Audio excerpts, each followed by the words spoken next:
be Karsten Charles Sabathia, otherwise known as CC Sabathia. No, this is Austin Charles, pick number 595 in the 20th round. What's interesting about him is that MLB Pipeline ranks him at number 109. The Athletic ranks him at number 120, and he was drafted 595. This is obviously a kid that wants to go to college, and the Royals threw a dart with pick number 20. But Onivero says that they have a good relationship with the family, and the only reason they drafted him is because they think there's at least a chance they can get him signed. And that would certainly change things if by the way, he's a high school two-way player, a pitcher and a shortstop. So if you're drafting 595 and you get selection that was ranked 109, 120 by Keith Law at the Athletic, and you are able to pay him enough to have him sign, that can change the outlook of this draft a little bit. If you look at all college guys and then a projectable guy with a lot of tools, and the feeling is he certainly can hit, he's raw there, but he would fall back on being a pitcher. So at worst, you'd have a right-handed pitcher that can pitch in the mid-90s, but he's a 6'5" shortstop. So athletic and things like that. But who knows? He was prospect ranked number 109, but they took him in the 20th round. So curious to hear what Alex Duvall thinks about that, and also Kiley McDaniel, what he may think about that, because there was a player last year named Luca Tresh that was drafted late by the Royals that people didn't think he was going to sign because, he was drafted that late. He was supposed to be a top 5, round pick, and instead he went like round number 17 to the Royals, and it was like, you throw a dart, then they got him signed. And people didn't think that was going to be the case. So maybe it is the relationship that they had with Austin Charles' family, and maybe they end up with right around top 100 prospect at MLB Pipeline at pick number 595 in the 20th round. That's what makes the baseball draft so odd. Is that so strange? You draft a guy that might be ranked 200 at pick number 89, and then you draft a guy at pick number 595 that's ranked 109 and 120, and it's just it's weird. This is the exact inverse of like what you just mentioned. We were talking about in the third, fourth round. You have sort of the sticker shock of, well, this seems like an over pick here. I'm not sure I understand. This feels like a reach. But then, hey, you get a chance to throw a dart on a legitimately interesting prospect in the 20th round and see where he lands, if you can make that relationship work or whatever. Yeah, of course. We talk about 7th round picks in the NFL draft for like months. Once you get to the 20th in baseball, try the guy that may or may not show up and see if you can get yourself something a little special there. I love it. Sure, throw that dart. Which is where we're starting today. Jalen Watson, what are the chances of him making the 53-man roster? 100%. We just want to break down the 7th rounders for the Chiefs in this last draft and a lot of the undrafted free agents. That's what we're going to focus on. Each segment, we're going to profile one player. And we've all picked a player that we really want to profile and we're excited about. We're going to get into the techniques, the hip turn, how quick they are in change of direction, football instincts, ball skills. Are they just football players? This guy's just a football player. It's what I love about him. We may or may not do that. This is dangerously close to actually doing what you just said, but did you see that Justin Ross appears to be in a boot again? Oh, really? Yeah. He was there's some pictures here. I retweeted it earlier. Zach Eisen on Twitter was the first to put it out. It looks like he's got one of those little carts also. He wasn't there at the end of minicamp. That makes me sad. I figured that his chances of like an IR stint, right before the season, a little stash and hide. Absolutely. But I'm guessing that getting through training camp would have been ideal. So no idea what the severity of it is. That popped up last night and made me sad. But you know what makes it more likely of a stash and hide, IR 100%. Stash and hide. I thought he was either going to be making the roster or try to find a way to put him on the IR so another team does not claim him. Yep. Or you can sneak him into the practice squad, but that would be tough to do because either he's that good that he makes the squad and you don't want to, put him on the practice squad and somebody else, sign him to their active roster, or he's really not all that good, so you might just simply release him and it was like, we threw a dart. Or he might still be injured, and you put him on the IR, and you say, "Well, give him a redshirt year in the NFL." And we'll try it that way. So maybe that is the case. I didn't think there was a real great chance of him making the roster because he's not going to play special teams. And I think when you got 4 wide receivers already set on this roster right now, your 5th and 6th guy, at least your 6th guy, needs to be able to play some special teams, and maybe even your 5th guy And if they're even thinking about Josh Gordon at number 5, well, then number 6, it better be a special teams guy. So we'll see what happens with that. But it is a good point of him in a boot. I didn't see that. I would rather not have seen that, but that's okay. Way to get the show off to just a resounding start. Thank you for that, man. I like to bring the energy down at the beginning when I can, It's just to kind of, you know how like great comedians say that it's good to bomb every once in a while, so you have to win the crowd back. And I kind of like to force you into that situation when I can, even though ideally those consequences won't come back to me. Yeah, see, I like to just have a good show every once in a while, just to make them think like, oh wow, that was interesting. You know, keep them wanting more always. Okay, that's weird for me personally and how I've been doing radio for several years, but I'll try that. You know what? That sounds kind of fun. Totally. You should try it. Switch it up just a little bit. Okay, I will. The All-Star Game was going to switch it up last night if they went into extra innings, which is what I was really rooting for. Damn you, Clase, and the 10 pitches and 3 strikeouts and not giving up a solo shot, a home run last night. But the American League wins 3-2. And I think it was Alex Duvall that tweeted out the last time the National League beat the American League, Will Myers played in the Futures game for the Royals. Saw that tweet. That's an amazing tweet.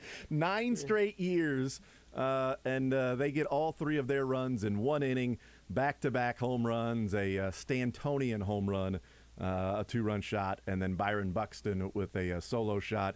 The actual play on the field, not a whole lot of entertainment that came along with it. It was mainly the broadcast and the interest that people maintained because specifically of the broadcast. I don't think if you had players mic'd up, I don't think if you were doing those things, it would have been a tough watch for a lot of people. Now, there was, watching pitching duels is fun as well because you have some guys with just some sick stuff out there on the mound. Alcantara, and you've got Helsley that was throwing 103. So they've got some ridiculous stuff out there with some pitchers. So, yeah, that offers some entertainment value as well. But just simply not a lot of base runners, not a lot of action going on, some lazy fly balls, some ground balls, strikeouts, pop-ups, and then you've got all the action in just 2 innings of scoring runs. It was the mic'd up part of it that made the broadcast last night, that made it entertaining, and I really enjoyed it. And I know they can't do it very often, but it would be awesome if they did it more often than what they've actually done. It's difficult because that is an exhibition game, and we've seen Major League Baseball and the MLB Network do that, and might have been Amazon or whoever, before the season started with some spring training games. We saw them do that. Was it Sunday Night Baseball with Joey Votto? Was that an actual game where Joey Votto at first base was mic'd up, and that was pretty cool? So that happened in an actual game. You just don't see it very often, especially when you've got a pitcher on the mound with something in his ear and a cord connected to him, and he's talking with the catcher, and a chance of a batter actually hearing what the catcher's going to call when they're having this conversation back and forth. That wouldn't happen. So it's very rare that we get those opportunities, and it was awesome to get that opportunity. And I think they made good choices on the guys on the mound in, Nestor Cortez and especially Manoah that was out there, and Jose Trevino was really good. I could have done without the Max Fried and the whoever else they were. I don't remember who the other guy was that they were talking to. I just can't remember the name. I mean, I know the pitcher. It's not like I have no idea who. When they Julio were both Rodriguez in the dugout. is. Yeah. Yeah. It's not like I don't know who Julio Rodriguez is. I mean, I know the pitcher. I just forget who it was that they were talking with. It happens to the best of us. Absolutely. Could have done without that. The judge and Stanton. I believe his last name is pronounced Kershaw. You should really look into him. It's fascinating. It was not Clayton Kershaw, which was a whole different story last night with something that was pretty awesome. Judge and Stanton. Yeah. That could have been good. It was kind of interesting in hearing, whether they talk to each other in the outfield when they're there. That was okay, but a couple of the mic'd ups was really good. And then I didn't tweet about it last night because it would have felt like I was just going along with the crowd, Josh. Mm-hmm. I am not a jersey snob. I am not, Curtis is if you're talking about jerseys and what jerseys look like and then the best uniforms and things like that and the aesthetically pleasing uniforms and matchups, Curtis is that guy, okay? 100%. I'm not that guy. I turned on the game last night. I caught it in the bottom of the second inning. The start of the bottom of the second inning is when I started the game. And little man had a basketball game and all that stuff, and then dinner. So turn it on, and the first thing I see are the uniforms, and I think, oh my God, those are atrocious. Oh, I hate those so much.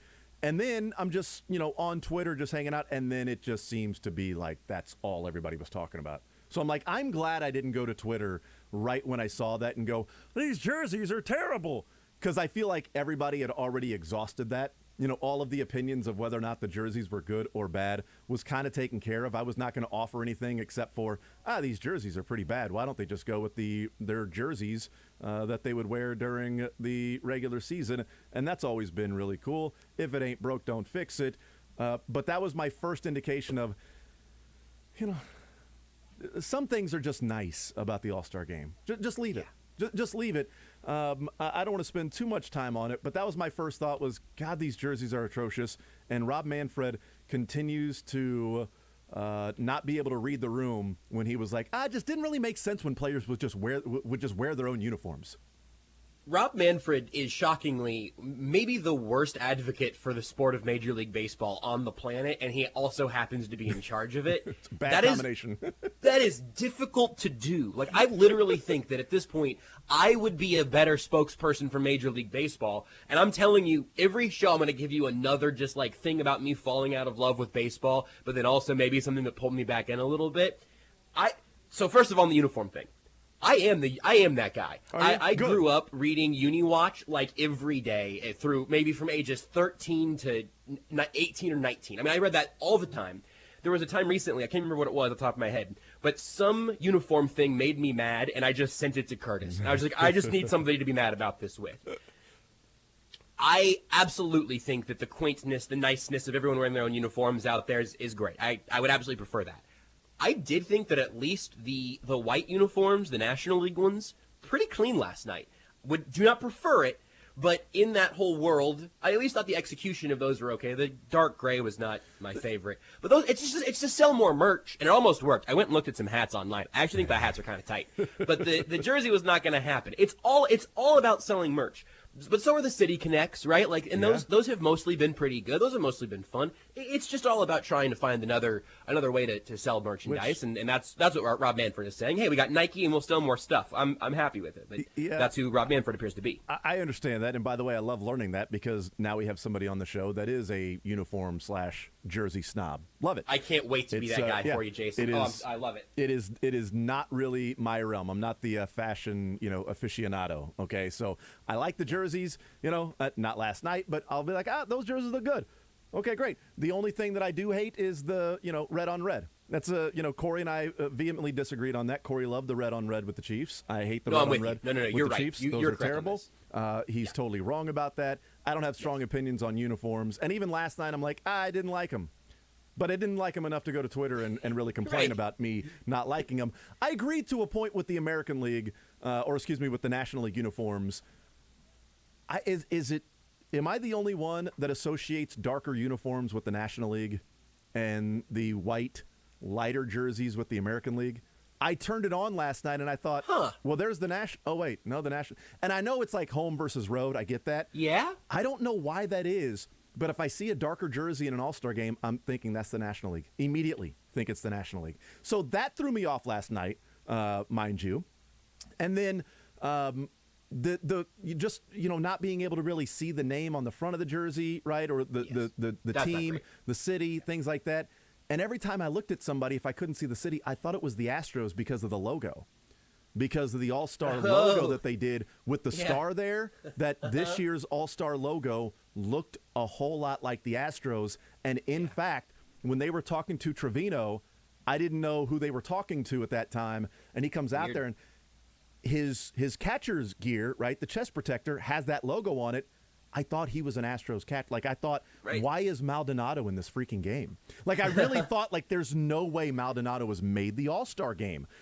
So that was kind of confusing last night, too. But, we said it kind of like what everybody else felt as well, that I'd rather just go back to the jerseys. You see your guy up there. He's wearing a Royals jersey. Everybody else that's up there. It's kind of cool to see that. And it's also cool, like, even if it was, the Yankees, let's say they had all 3 outfield spots at once. That would be kind of cool to see all 3 out. You're like, wow, look at this. Totally. They've got an all-star outfield there with the Yankees, but it all just blends together. So, yeah. No, I think you're right. Yeah. Do you want my next piece of baseball admission here? Yes. It just the next installment of Josh's falling out of love with baseball.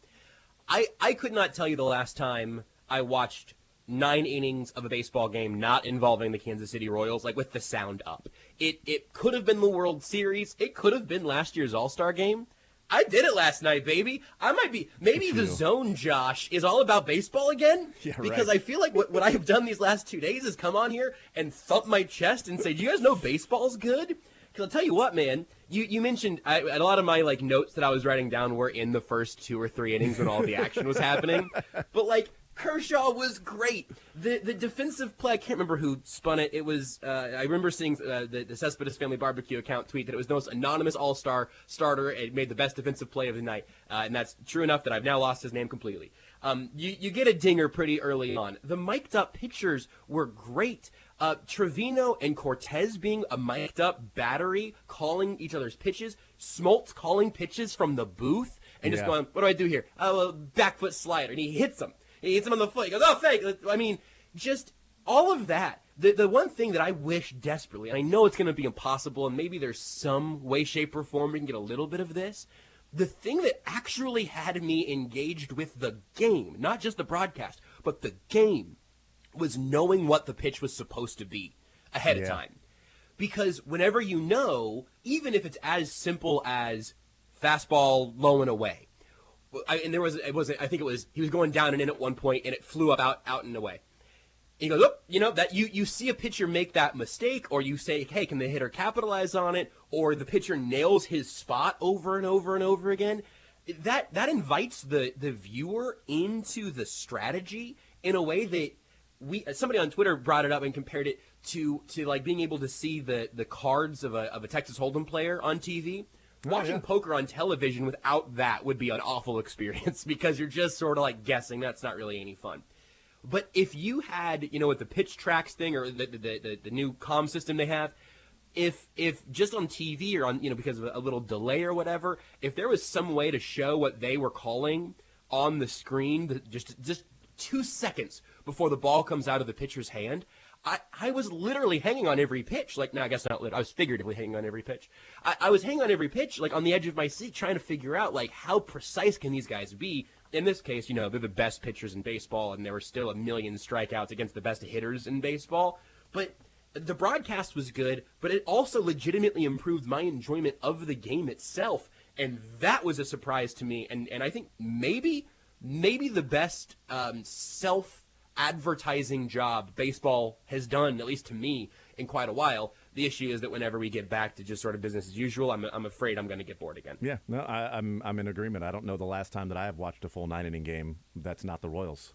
Honestly, and maybe you're just saying it even with the Royals the last time you've watched a full 9-inning game. But if it's not the Royals, I've suffered through plenty of Royals innings this year. Yeah, I'm with you, and I love baseball, but I don't know the last time that I've done that.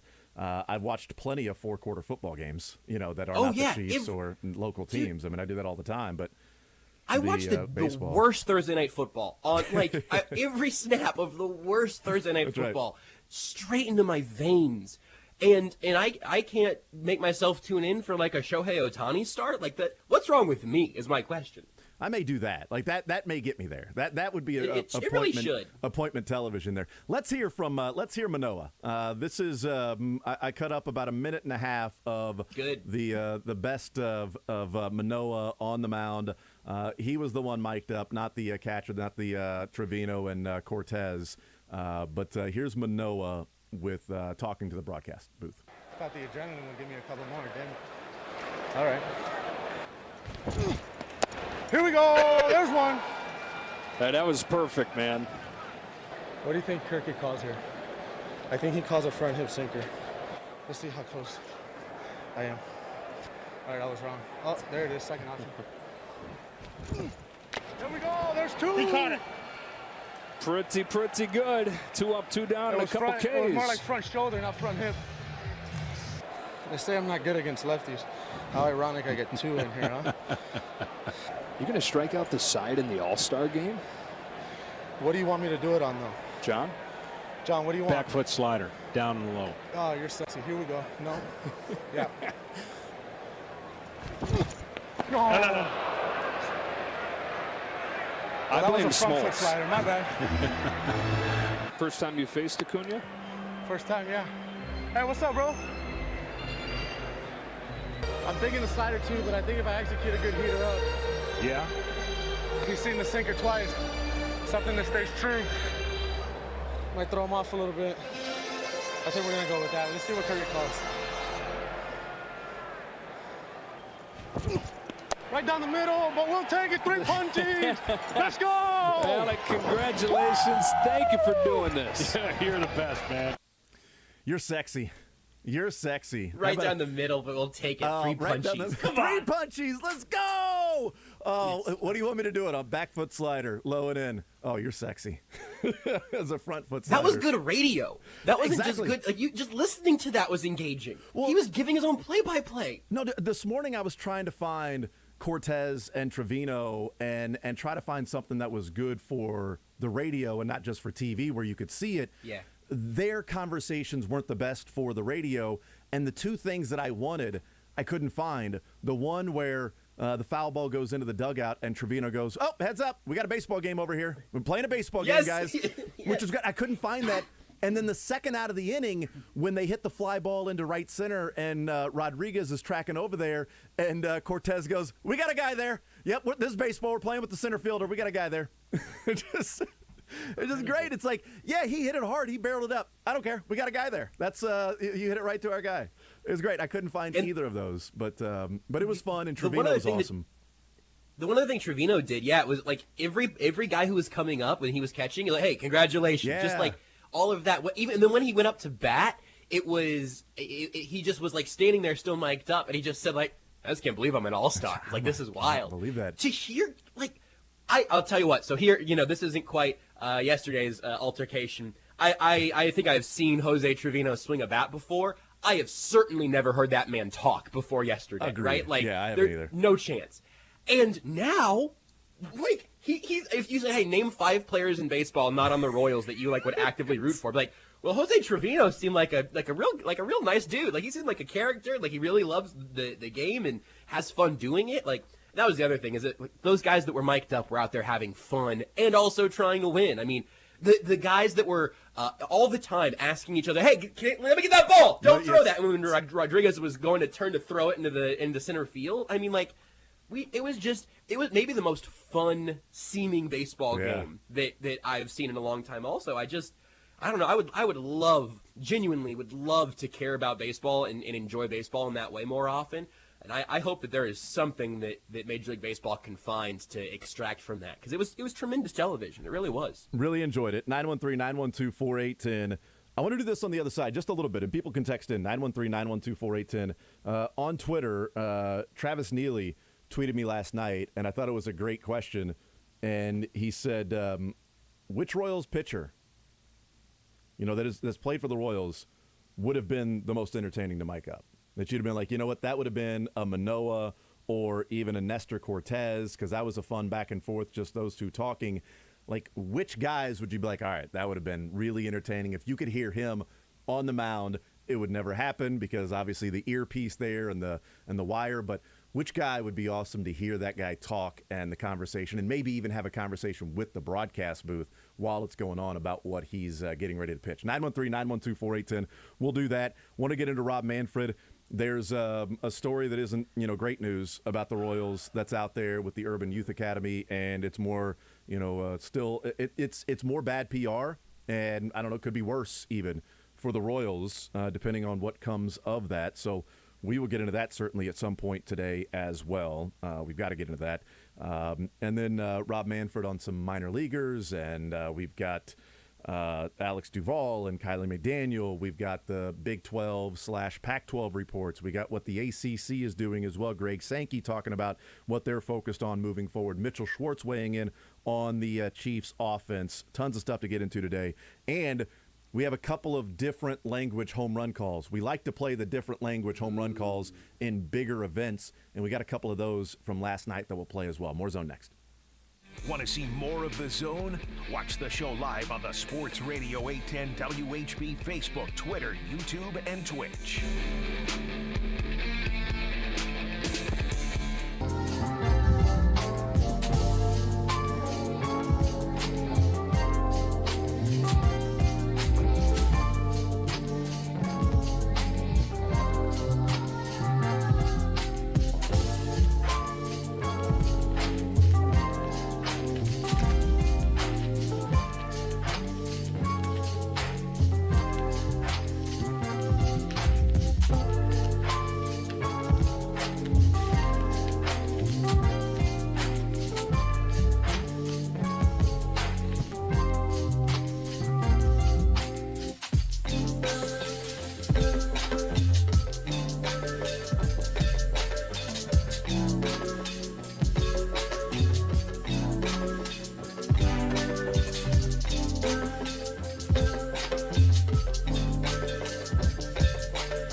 The Zone with Jason Anderson I want some butts at that point. on Sports Radio 810. Top Gun, and you buzz the tower. I want some butts, okay?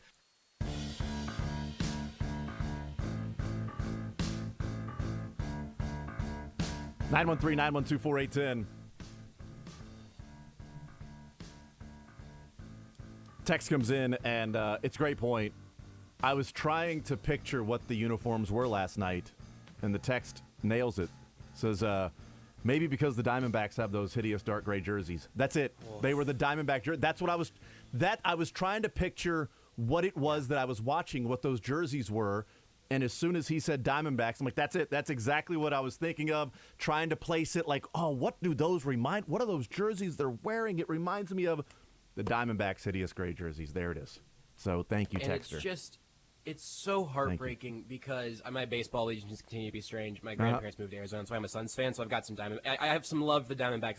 That's okay. I loved the purple and teal. Those are some of the most iconic, bizarre uniforms in baseball history. And they went, what if we go black, red, and the darkest gray you can legally have? In Arizona, by the way. Yeah. Cool idea. Make your players die of heat stroke on the field in giant trash bag pajamas. So bad. It's dry heat, you know. Oh, yeah, true. Yeah.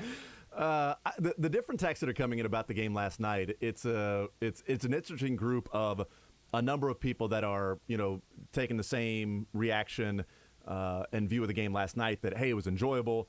Listen to the guys talk. One of the texts was like, it makes the pitchers human, that you hear them talk and you're interested in watching, and what you had said, just excited to watch what the pitch was going to be, what it looked like, the end result when you knew what was coming up. So that was good. And then there's plenty of them that I didn't watch a pitch, didn't watch anything last night, did not watch 1 second of the All Star Game, which is really interesting.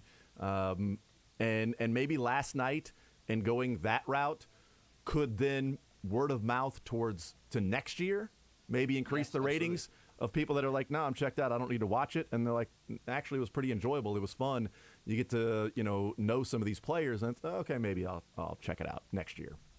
If I remember that it's on that night, for the All-Star break. 913-912-4810. It seems like the most popular answers on the Royals pitcher that would have been the best when they were mic'd up, if they were ever mic'd up, like last night Cortez and Manoah were. There's two names that are just very prominent in this. I had two in mind as soon as you asked the question. It's the exact two that I wrote down last night when the tweet was sent to me with the question. So everybody is thinking along the same page. Josh, what are your two picks? It's got to be Greinke and Singer, right? If you're looking just current, but this is like current and also past. You're going. Oh, yeah. Okay. Well, I don't know who you're going to go to. Then that's exciting. I just think Singer would be a loose cannon, and Greinke would be incredible. So I think Greinke might still be my answer all time. See, I wrote down Singer because he might drop a few F-bombs on accident, not realizing he was on, and he might cuss somebody out while he's up there. He might also say a few words, choice words to the umpire, maybe under his breath, things like that. Yes. Yes. So yes, that would be entertaining. The first two I wrote down that are the predominant picks: Zach Greinke and Jose Lima. Somebody else has We got a Jose Lima on the Twitch. on there. Yep. Yep, a couple of them. Yep, good Lima call. on the Good Twitch. call. Yeah, I immediately wrote that down last night, and I responded to the tweet. I'm like, Greinke and Lima are the ones that I immediately think of. Greinke would be interesting because he might be totally out there and aloof and a space cadet and Nuke Lelouch, or he might just not say anything. Like sit there and just be quiet and never say a word, and they might be talking to him and he just ignores them with a wry smile on his face, which, by the way, I figured out what Greinke looks like when he's answering questions in the post-game press conference. Greinke is the kid who's getting yelled at by the parents, who's trying to take it seriously but not crack up and smile and laugh. That is Greinke every time he talks. Next time you watch Greinke talk in the clubhouse and they're interviewing him, he's got that sort of smile on his face, like he's about to start smiling and cracking up, but he's actually saying serious things about his pitching. He's the kid that's looking at the parents scolding him and like, I'm not supposed to laugh, but I'm kind of laughing. And I know this is serious and I don't want to get in trouble for laughing because I'm supposed to be doing this. Yeah, a lot of Jose Lima stuff. This text says Jose Lima would be interesting because he's dead, so that'd be wildly entertaining as well as historic. That's true. You accused me of bringing the mood down earlier. Good Lord. What if you mic'd up Jose Lima with a seance? Would that work? Could you do that?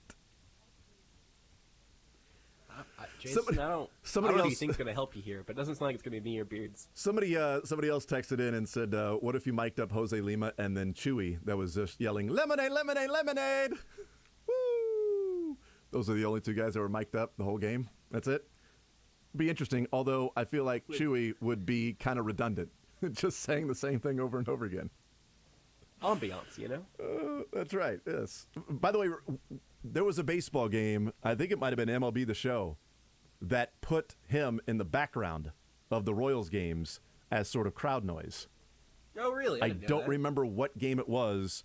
It was, early 2000s, but whenever, Chewy was out there yelling for lemonade, but they put him in the background of the video game, and you could hear somebody yelling in the background, lemonade, lemonade, woo!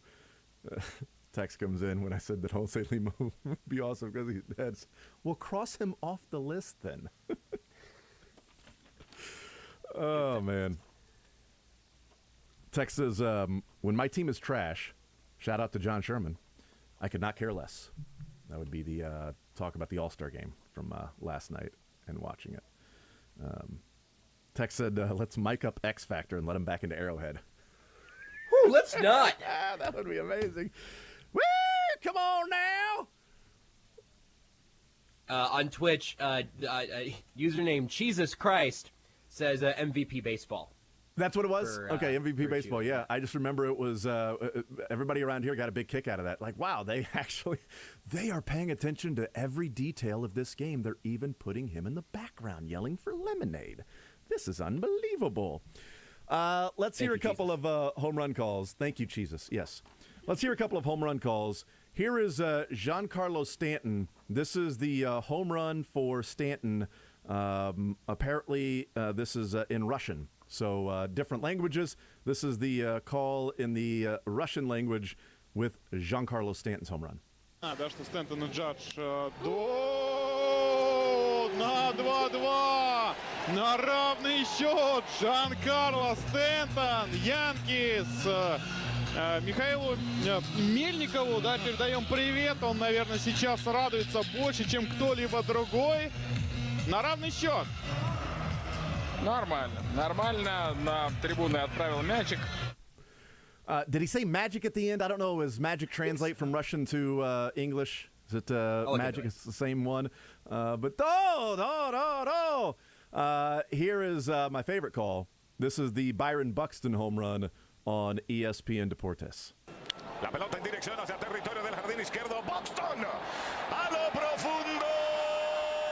Y no. Díganle que no esa pelota. I want to listen to the whole game in ESPN Deportes from now on. Every home run call. I couldn't find the Stanton one. There. I could not find the Stanton one on ESPN Deportes because I can only imagine what that would have been. Probably the same thing. Which,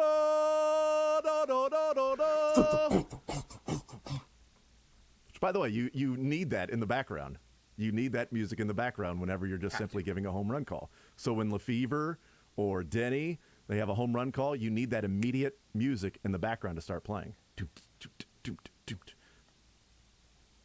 Maybe like a little club horn. I also have looked. It appears that magic translates in Russian to maybe it's pronounced magia, but that you could have just been saying it was magic, or maybe magical. Hold on, let's look at magical in Russian. Are you going to translate totally that? Different. Totally different, according to Google Translate, which is my only source on this. Well, that would be. I mean, is there another source? Do you have somebody near you that speaks Russian? I do not. Okay, so what other source? Google Translate, my source. Just in case there's anybody listening with more translating abilities than me, I would say that Google Translate didn't always solve my Latin homework in high school correctly, so I just think there's a chance that maybe it's not a perfect translation. Yeah. More ESPN Deportes. I'm going to try to find the Giancarlo Stanton home run on ESPN Deportes. I only found those two. Usually there's like 10 different languages of big plays, big shots, big touchdowns or, interceptions, or the Aaron Donald play in the Super Bowl that wrapped up the win for the Rams in like 5 or 6 different languages. Those are fun. Those are the only two I could find. And the ESPN Deportes lived up to it. Lived up to what I thought it was going to be. And I might listen to the whole thing there. I also found the Japanese radio call of Shohei Ohtani getting picked off at first. Oh, good. I thought it was okay. I didn't end up saving it because I thought it was. Right. I thought it was just okay. Just kind of sad. Yeah, I mean they got pretty excited and everything, but I just I don't know if it's as good as those two that were there. Also, Kershaw really pick off. Such a bleep move. Unbelievable, man. All right, we'll take a timeout. We'll come back and we'll wrap up this hour. We'll talk with Alex Duvall, Royals Farm Report, gets his thoughts on the Royals draft, get his thoughts on some minor leaguers, what the future or the second half post All Star Game season will look like for the Royals, who he wants to see up, and trade deadline, things like that. But really, his thoughts on the draft. Kiley McDaniel coming up in the noon hour as well. We got tons of other stuff to get into. Rob Manfred talking about the minor leaguers. We've got Jeff Passan, Eduardo Perez weighing in on that college football discussion. Heather Dinich talking about the Big 12, Pac-12, and also the ACC and what they may be doing as well. Tons of stuff to talk about today. The Deshaun Watson ruling could be coming down before August, and then what does the NFL do with whatever penalties and suspension might be connected to that? And then, of course, the reports of what's going on with the Royals and the Urban Youth Academy and the lawsuit that was filed for racial discrimination and a workplace issues that were there at the Urban Youth Academy that has been filed against the Royals and the Royals Urban Youth Academy. We'll take a timeout. We'll come back. We'll continue rolling more Zone next. Follow the show on Twitter at J810Anderson, at JB Brisco, at Beards McFly, and at Sports Radio 810.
In the Zone All right, welcome back here in the Zone on ES. I did it with Jason Anderson right out of the gate on Sports Radio 810 WHB.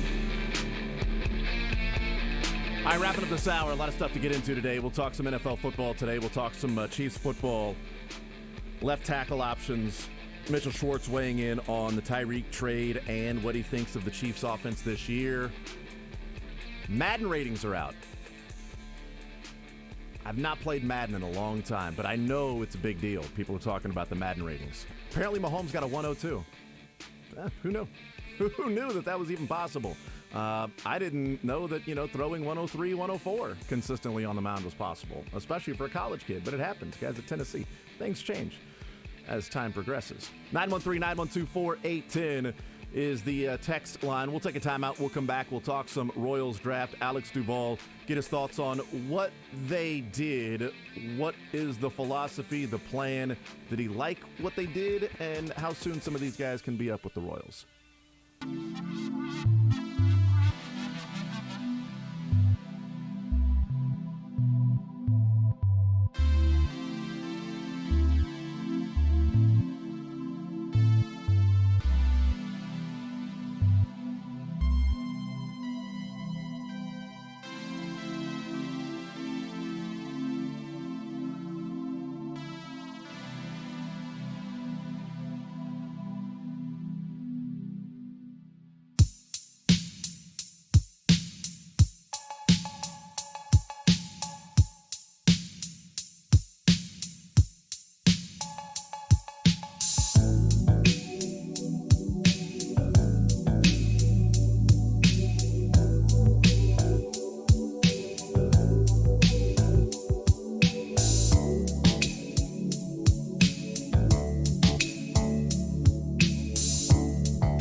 All right, we continue right here on Sports Radio 810 WHB, Wednesday edition of the show. Talking the All Star Game in the first hour. A fun broadcast. Many people didn't watch it. I get it. Understandable. Enjoyed it last night. We'll talk some Royals here in this segment. Kiley McDaniel will join us in the noon hour as well. And we've got plenty of NFL and Chiefs to talk about today as well. Joining us now, Royals Farm Report, Alex Duvall here in the zone with us on this Wednesday. Alex, how are you, sir? What's up, man? Jason, I'm doing really well. Just got done with all of our draft stuff that we've been, prepping for 7 months. So it was cool to see all that come to a conclusion, and now I'm going to enjoy a few days off here before we get back at it on Friday night. There you go. Just take a little deep breath and sit back and maybe just watch something on Netflix, or is it just not watching baseball or MLB or whatever? Just take a few days off and do anything but baseball. That's got to be nice. Yeah, my wife has informed me that we have some catching up to do on The Bachelorette, so Hey, I'm sure that's what I'll be doing. That's tonight's broadcast for the wife and I as well. So Monday was Home Run Derby, last night All-Star Game. She agreed that she would wait a couple of days. I told her she didn't have to because if I missed this week, oh darn, what's the worst thing? But she did wait, so I got that tonight as well. So I'm right there with you, Alex. Let's talk about what took place on Sunday, Monday, and yesterday as well. The Royals draft, 20 selections. I'll just ask in general, and then we may focus in on some other things specifically, but just in general to get your thoughts on it, what was your reaction to the draft, the 20 selections, 17 college players, 3 high school players, the first 17 picks being college players? Yeah, I loved what they did on day one especially, but really day 3 was, I think, the best day overall in my opinion. And it's so hard to explain to a society that is dominated by football. It's so hard to explain the MLB draft. And I think the reason that day 3, like the guy they drafted in the 11th round, so their first pick on day 3, is probably the 3rd or 4th best prospect that they drafted overall. And the reason for that is you basically have a salary cap with the draft, right? There's a certain amount of money you can spend. And on day 3, you basically get $125,000 for free that doesn't count against your salary cap. So it's hard to explain to people like the intricacies of the MLB draft. But after day 2, I was like, okay, whatever, they did fine. And then day 3, they just killed it yesterday. So, Danny Ontiveros, the new scouting director, is running his first draft for the Royals, and I think he did really, really well. There's been some reaction to a quote that Andy Rodgers had about Ontiveros saying, well, it wasn't really the plan of what took place. And I understand that there's a lot of skepticism around the Royals. So any quote that people read, it's probably going to come with a critical eye and almost feeling like, all right, how did they mess this up? So you read that, and I get the first reaction of people going, oh, God, they didn't plan for this and they were just throwing something at the wall. I think it's part of what happens on draft day, what happens during the draft, guys that may go before you, guys that may still be there. I mean, when we talk about football, Brett Veach said that, they've done weeks and weeks and weeks and weeks of all of these different mock drafts in every scenario, yet none of those scenarios had Trent McDuffie at 21, so they traded up to get him. That isn't something they planned for. So those things happen along the way. I feel like that quote is just a reflection of the overall feeling around the organization right now. 100%. It'd be like winning the lottery and then saying, well, I didn't plan on winning the lottery, so I'm just going to give this money back. Like, it's just because you don't necessarily plan on something doesn't mean that the best case scenario didn't also fall into your lap. So I think anybody that read that quote and was like, oh my gosh, I didn't have a plan, was just looking for a reason to get upset with an organization that has understandably given you some reasons to be upset. But I think the plan they had going into the draft, they executed really well. They did a great job of finding talent on day 2 that they can sign for cheap that allowed them to get David Sandlin on day 3, to get Jack Pineda on day 3, and then this kid, Austin Charles, the two-way player the Royals drafted, that I'm kind of excited to see how long they let that experiment go. So, by picking the talent at a reasonable price on day 2, they set themselves up for a phenomenal day 3, and I think they executed that plan really well. So what do you think of the college approach? We've seen them go just scattered. We've seen them go prep arms and prep bats and college arms and some college bats mixed in throughout the draft. And we saw them go prep a lot last year early in the draft. So this was very specific in terms of where they were finding their draft picks from. And that was from the college ranks. The first 17 picks were college players. What do you think of that strategy, and is there anything to read into or a grander takeaway of the first 17 picks being college players? I think this is the beginning of what we're going to see a lot more of thanks to name, image, and likeness. And I keep using Sam Horn as the example, but for the Mizzou fans out there, Sam Horn is a 4-star quarterback recruit who is also a top 100 draft prospect, depending on who you read. So Sam Horn this year, if he goes to Mizzou, he's going to get a big NIL deal to be the starting quarterback of the future, et cetera, right? Well, 5 years ago, Sam Horn couldn't legally be paid to go to Mizzou. So if he is drafted by the Red Sox, let's say in the 5th round, and Boston says, hey, Sam, we'll give you, $300,000 to sign, or you can go to Mizzou on scholarship, but you're going to be playing for free, and we'll see what happens in 3 years. Well, 5 years ago, Sam Horn is kind of encouraged to take that money.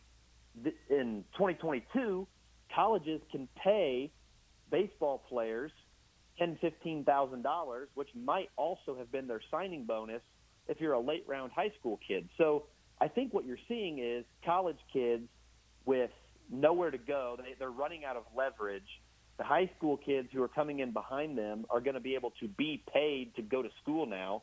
And so it's probably fiscally responsible to take college kids because the high school kids are just going to be demanding more money than they ever have. So I don't think this is in any way – I don't think it has anything to do with their timeline. I saw a ridiculous trend going around that maybe the front office was scared for their jobs. By the time most of these college kids have reached the big leagues, these guys in the front office are either going to be here or they won't. It's going to have nothing to do with this draft class. So I really think it's just a matter of circumstance, and I think the landscape is changing for the better now that these kids can go to campus and be paid. Visiting with Alex Duvall, Royals Farm Report, and you mentioned that name. He was a top 100 prospect by a lot of different publications. Number 76 in MLB Pipeline, Sam Horn, he went undrafted. So that would not have happened in the NFL. And I guess it was pretty clear that he was going to go to Mizzou. That, wherever he was going to be drafted, it was going to have to be something extraordinary for him to not go and get a chance to play football and baseball at Mizzou. But, a pretty good prospect, not drafted, as you talked about, because of that.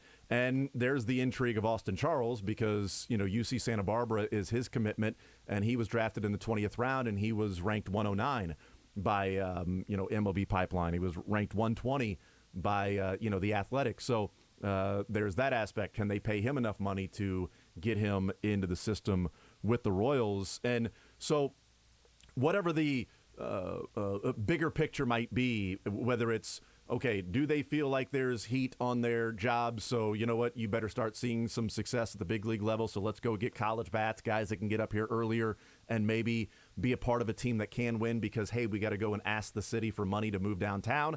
Whether that is it or not, or as you said, probably more of a ridiculous thought process with that to connect those things. Is there a connection with going the route of college to then the current wave of players and the timeline with them that could be up with the big leagues, like the guys we saw in Toronto, that if Prado and Massey and MJ and Witt and Pasquantino are, playing with the big league club, and then a Gavin Cross or a Caden Wallace then join in like 2024? Is there an element of that, of thinking this wave of guys, you're adding to that and maybe filling in some holes, which I hope it's not drafting for need as opposed to just drafting best players, but filling in some holes that may be part of the strategy of these guys will join this group of guys that's going to help us win a division? Yeah, I don't think so. I think that's just a very happy circumstance. I really believe that the prep class this year at the very top of the draft, the first 5 guys that were taken, or the guys that were taken in the top 5, were an incredible prep class. It was just I mean, Elijah Green, Tamar Johnson. There are so many good prep players at the very top. And then prospects like 6 through 20, most of them were college kids. I mean, the Royals, if they would have taken a prep kid there at number 9, I would have blown a gasket. I mean, all of the best prospects available were college kids. I think that is just a happy circumstance. Mm-hmm. And then at number 49, to get Caden Wallace, who is a draft-eligible sophomore, they got some youth there, and B, a lot of really good upside too. They could have gone a much safer junior in college with a much safer profile there if they were really worried about it. So I don't think there's anything to that. I just legitimately think it was a college-heavy class, and it worked out nicely for the Royals that they, were incentivized to take college kids because of their timeline as well. And I do wonder, I guess the only way we would know, and there's no real way to know, is if they had a top 4 pick and they still took Gavin Cross, as opposed to Tamar Johnson or Elijah Green or, one of these top 4 prep players, Drew Jones and, Holiday, that went top 4 that were consensus top 4 type players. If it was somebody like that and they're like, we're still going to go Gavin Cross, then it might be, okay, are they changing draft philosophy that they're not going to go, prep players as much anymore? Although, if you see Bobby Witt up just a couple, 3 years later after drafting him, 2.5 years, after drafting him, and he's playing like this, well, that would lead me to then go to a high-level high school prospect that could be a superstar rather than let me go college bat, because I've seen what happened with Bobby Witt, but that's not the case. They get Gavin Cross. They get Caden Wallace. What do you think the ETA would be for these guys? Is it 2024? Is it maybe a little after that? Is it optimistic to think that 2024, these guys could be up here playing if things go well for them and there's not, a rough season, and injuries certainly happen along the way as well. And we take into account what the Royals have been able to do for the most part in developing their position players.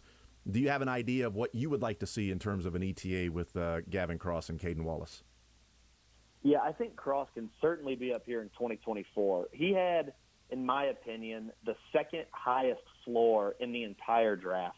It's such a mature approach. It is such a flat swing that he's not going to be troubled, by the breaking balls, by elevated fastballs, like the way a Jace Young would have been, who, frankly, I probably would have still preferred Jace Young, but we're splitting hairs, really. And I think it's possible that Young's timeline would be slower just because his approach may need a little more adjusting at the professional level. Cross is so mature and he's so sound at the plate that I really believe that next year he could be knocking down the door of AAA, which means in 2024 he's starting out in AAA and in the big leagues before too long. He's really solid, really mature, just a really sound player that reminds me a little bit of like Nick Lofton, who's in AA right now, where worst case scenario, he's going to be a big leaguer in some capacity. The question will be at how impactful can he be when he gets there. I think with Wallace, it's going to be 2025, maybe 2026. He's just, again, more like Young I was referencing. It's just going to take a little bit longer. The strikeouts are a little more prominent. The swing and miss is a little more prominent. It's going to take him a while to be a really sound third baseman, although I do think that's where he's going to be long term. The power's really good. He's a good athlete, but he's a sophomore where Cross is a junior. So I think it's just going to take a little more time just because he's younger, and also because his game, his approach is going to need more refining than Cross's. Do you think that, there's an element of maybe they were drafting a little forekneed of saying that, this is what it's going to look like in a few years. This is what we need in our system. Therefore, these are the guys we're going to draft. Is that circumstantial to where, they need a center fielder, right fielder? Gavin Cross could stay in center. I saw one person say that athletically he's good enough, but there's such a big center field that the Royals know they got to go and get guys that can go and run and track it down like a Drew Waters or somebody else they may find, or Nick Lofton moving out to center field. So maybe Gavin Cross sooner rather than later is going to be a right fielder, and Caden Wallace is going to be, a third baseman.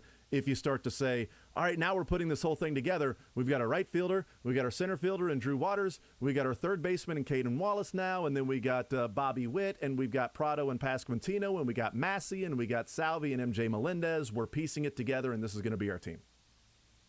I know it looks that way, and I hate to cop out or sound like I'm just cutting the Royals a huge break, but I really, again, just to reiterate, I just kind of think it might just be a happy coincidence. I really believe that Cross was the best player on their board.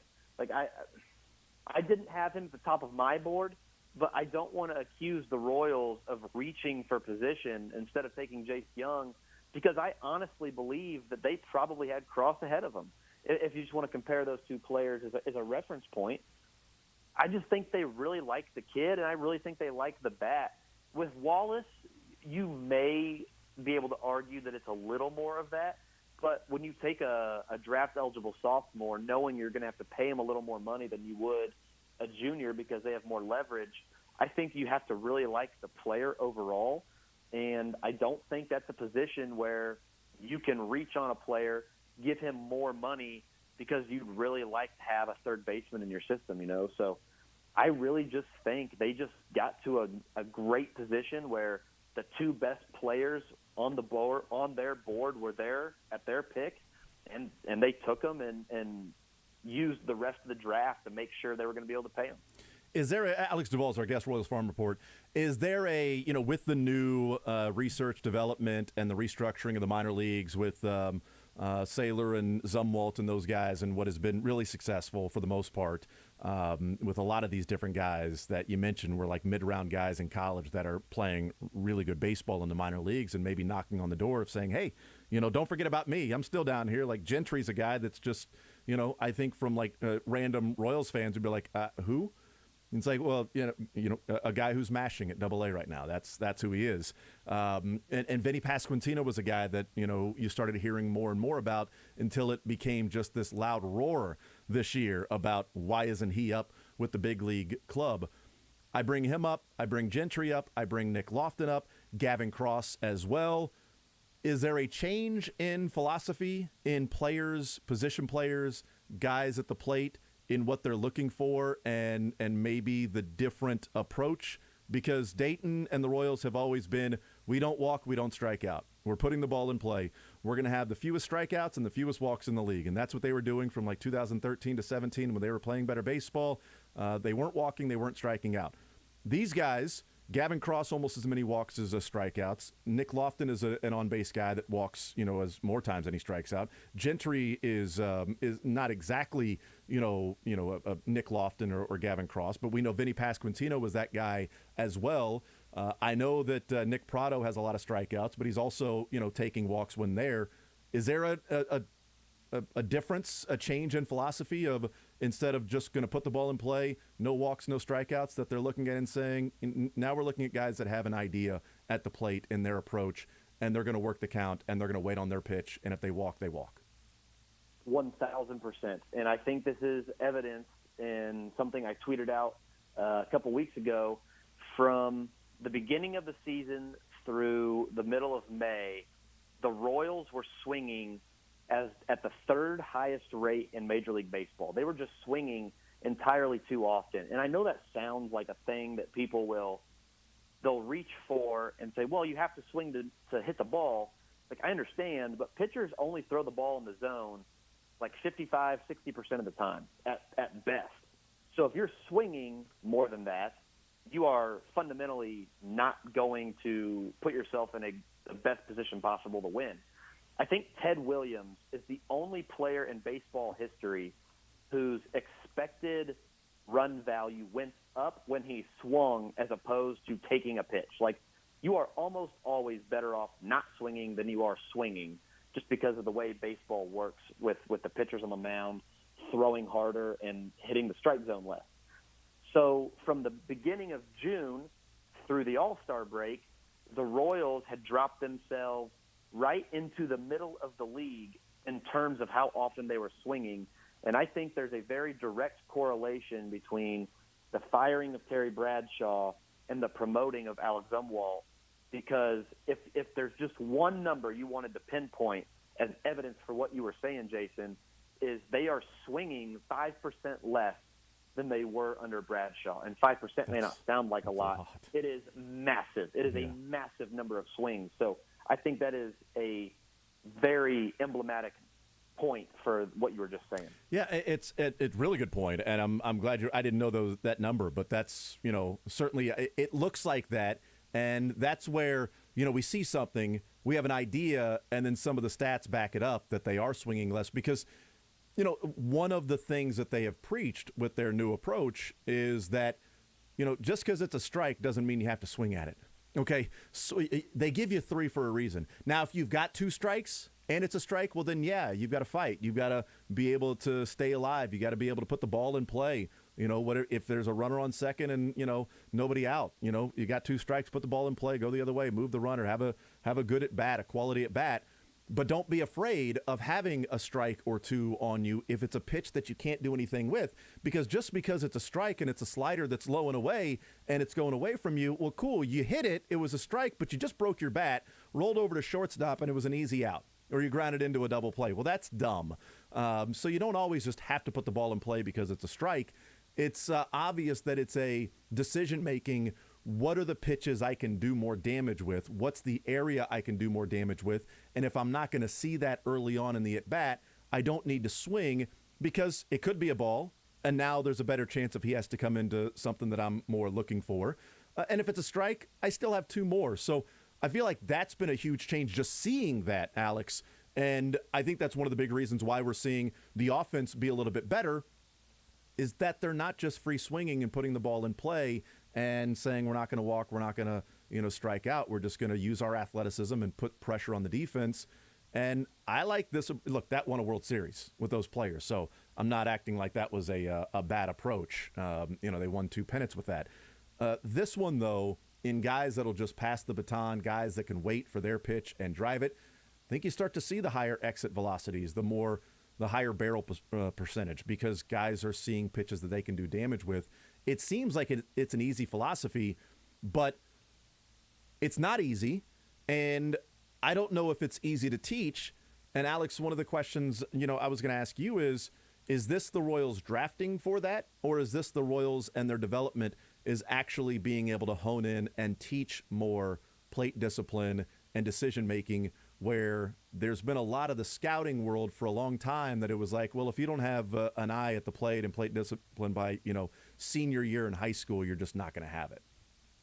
I think it's 100% both. And I think the evidence for the scouting, I'm pretty sure Dayton Moore, and I won't act like I'm quoting him because I can't remember exactly where I heard this, but basically admitted that when they sign international free agents, instead of looking for the elite athletes that they think they can try to hit, they're looking for good hitters who they can find positions for later, just in their scouting philosophy.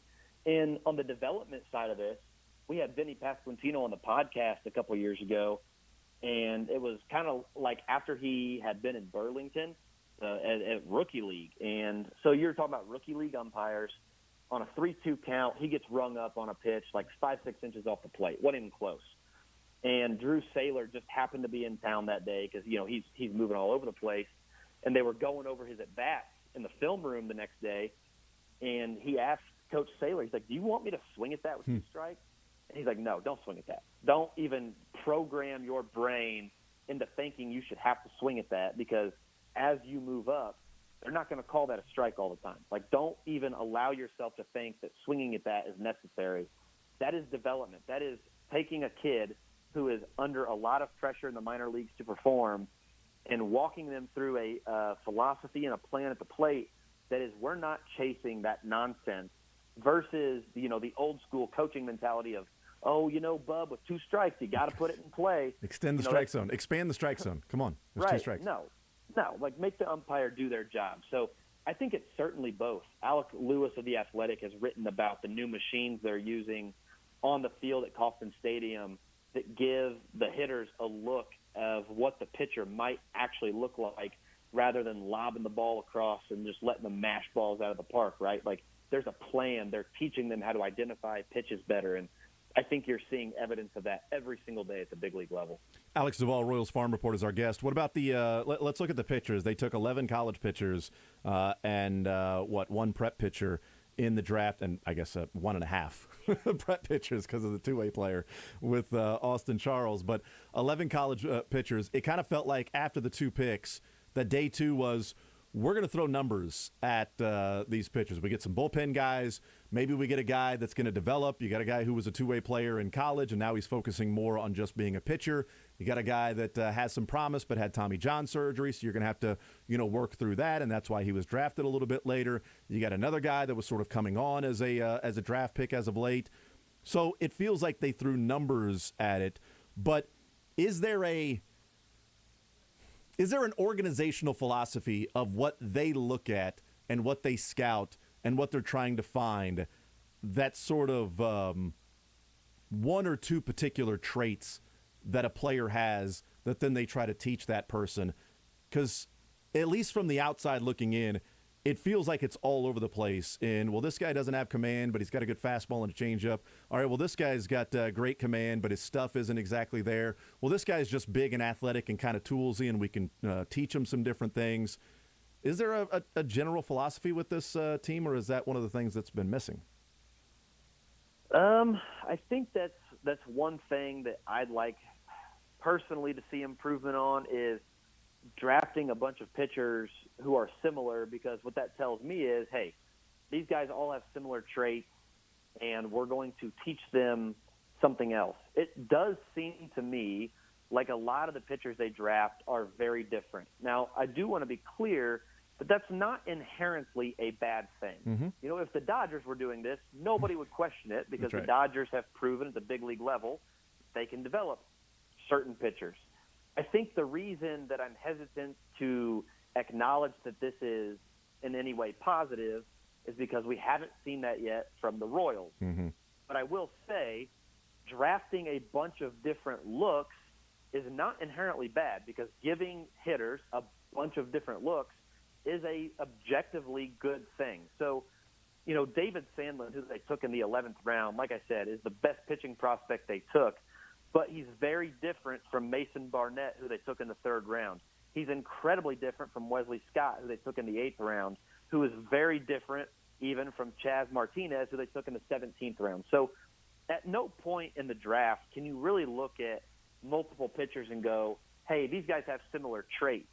But what I do think is a little bit interesting is that Mac England, their 7th round pick, Wesley Scott, the 8th round pick, Brandon Johnson, the 9th round pick, and Ben Sears, the 14th round pick, all college relievers.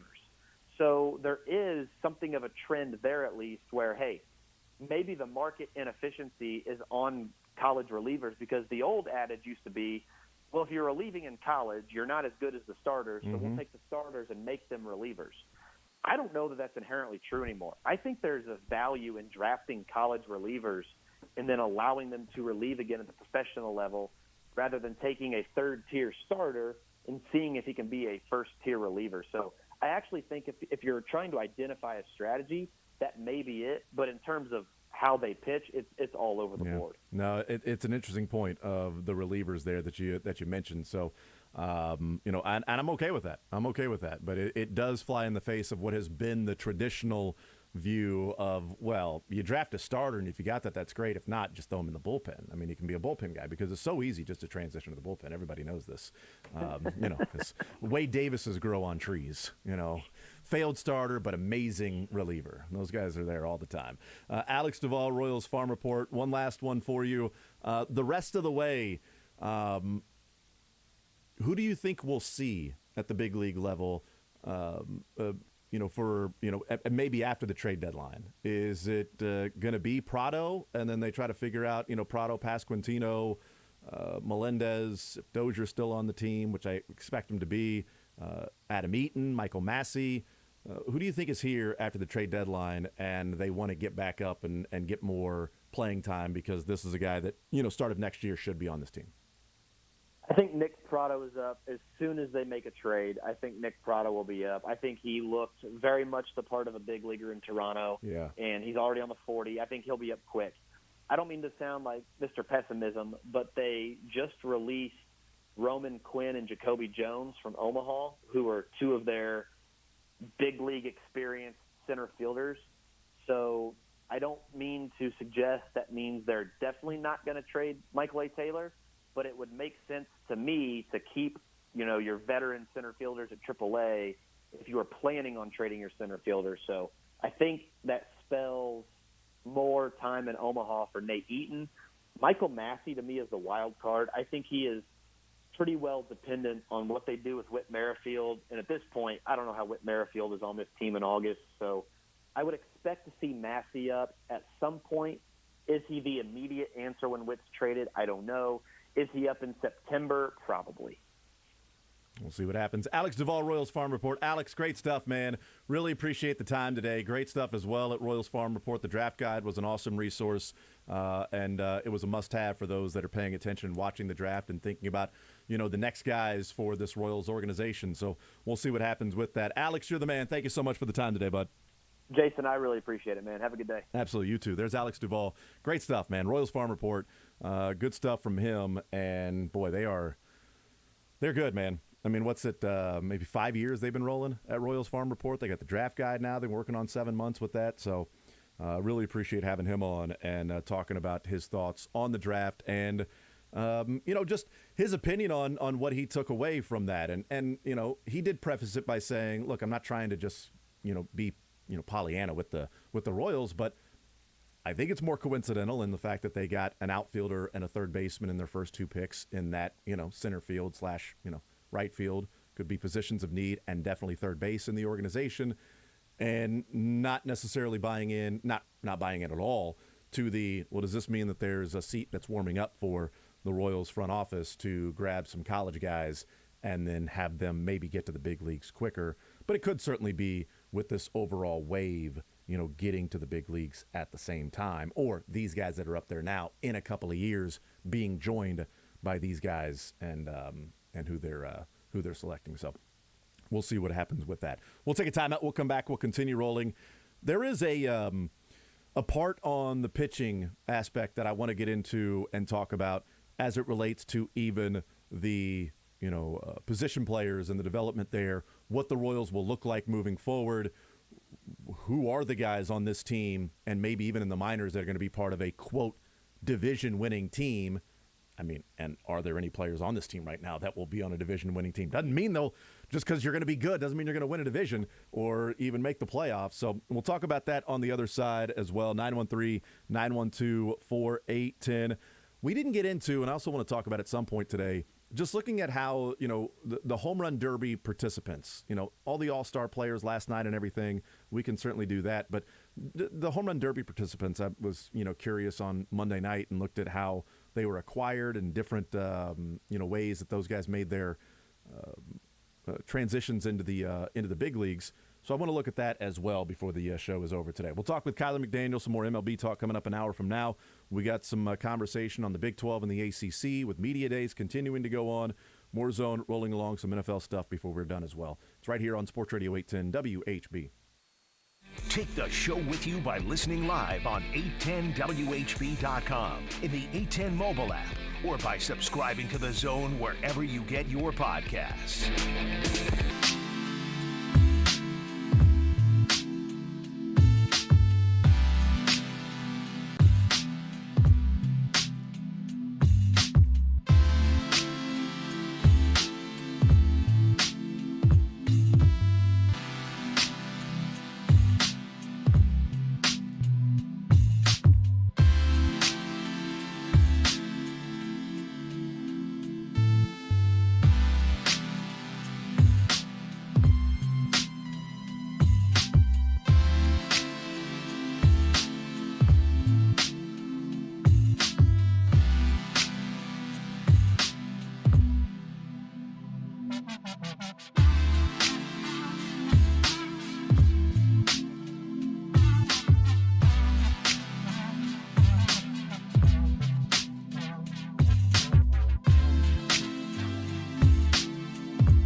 The Zone with Jason Anderson. In 600 career plate appearances. Weekdays from 10 to 2 on Sports Radio 810 WHB. All right, thank you to Alex Duvall, Royals Farm Report, joining us right here on Sports Radio 810 WHB.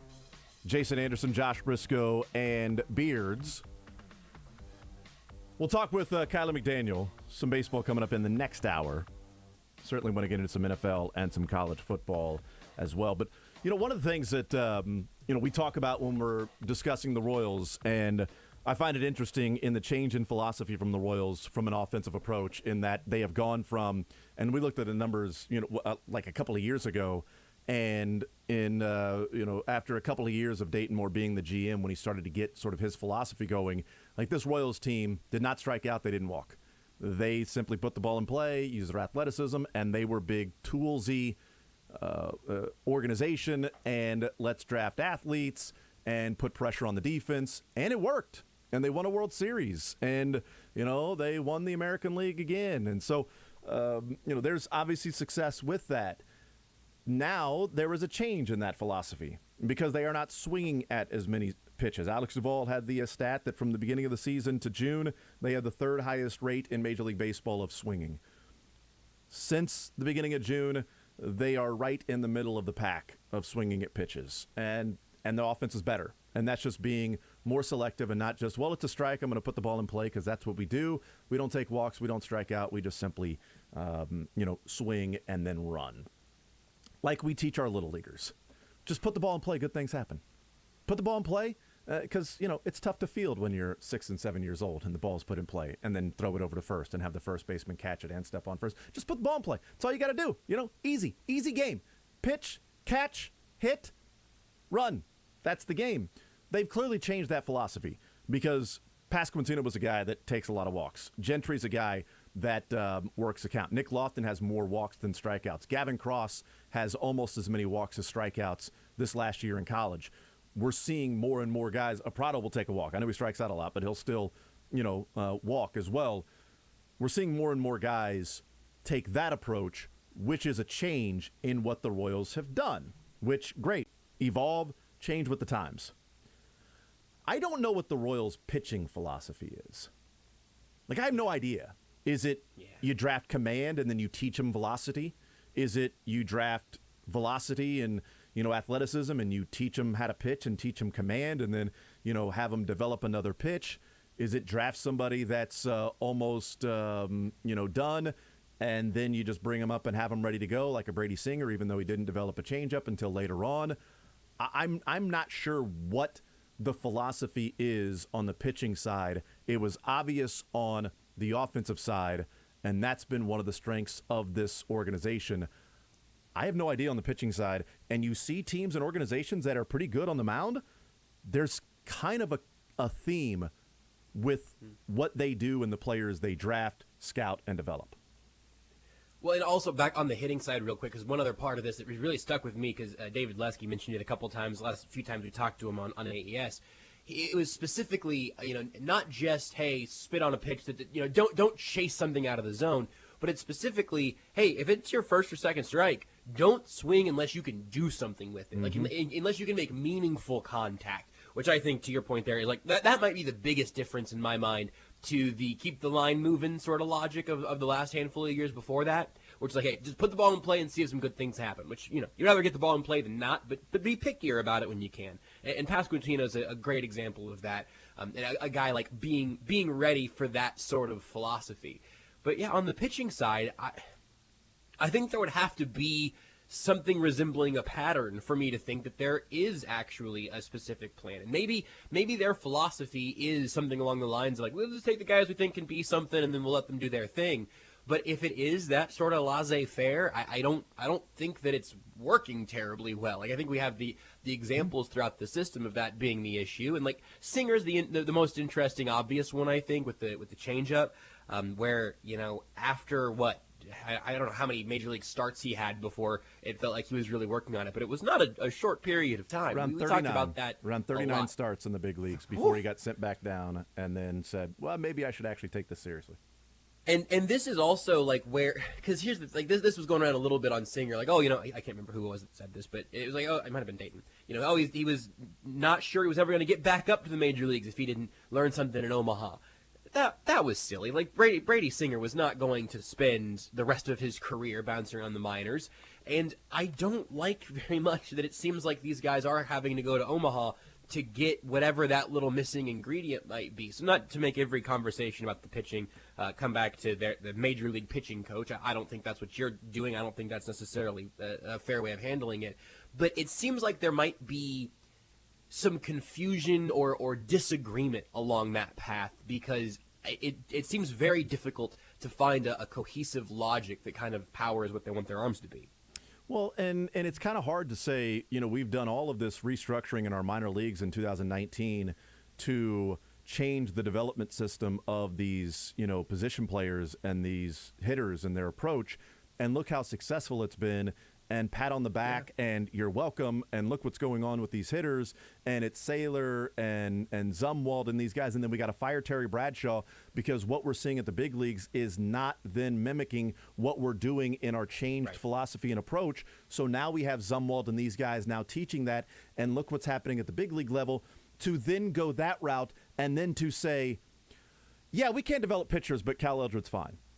And the other things we're doing, it's also fine. That we're just gonna, stay with the plan, stick to the plan, and it's eventually going to work out. Well, if Bradshaw was worthy of being fired, and you've seen this big change, then why would it not make sense logically that you could also see a change with a philosophical change in the minors and development, and even at the big leagues, if it is simply about being able to have a message that is received by communicate that is received by the person you are trying to talk to, because that wasn't the deal with Jacob Junis last year. I mean, Dayton Moore, you mentioned the Brady Singer thing. It was on this show when I talked to Dayton Moore. He said that he told Brady Singer, you may not be called back up, so don't think that you're guaranteed. Oh, all right. Sorry. Yes, it was right. Sorry, here. I missed the source on that one. Appreciate it. You got a great quote. I don't believe him. Yeah, right. But it's a it might have been the first time there's ever tough love if he did say that to Brady Singer. Like,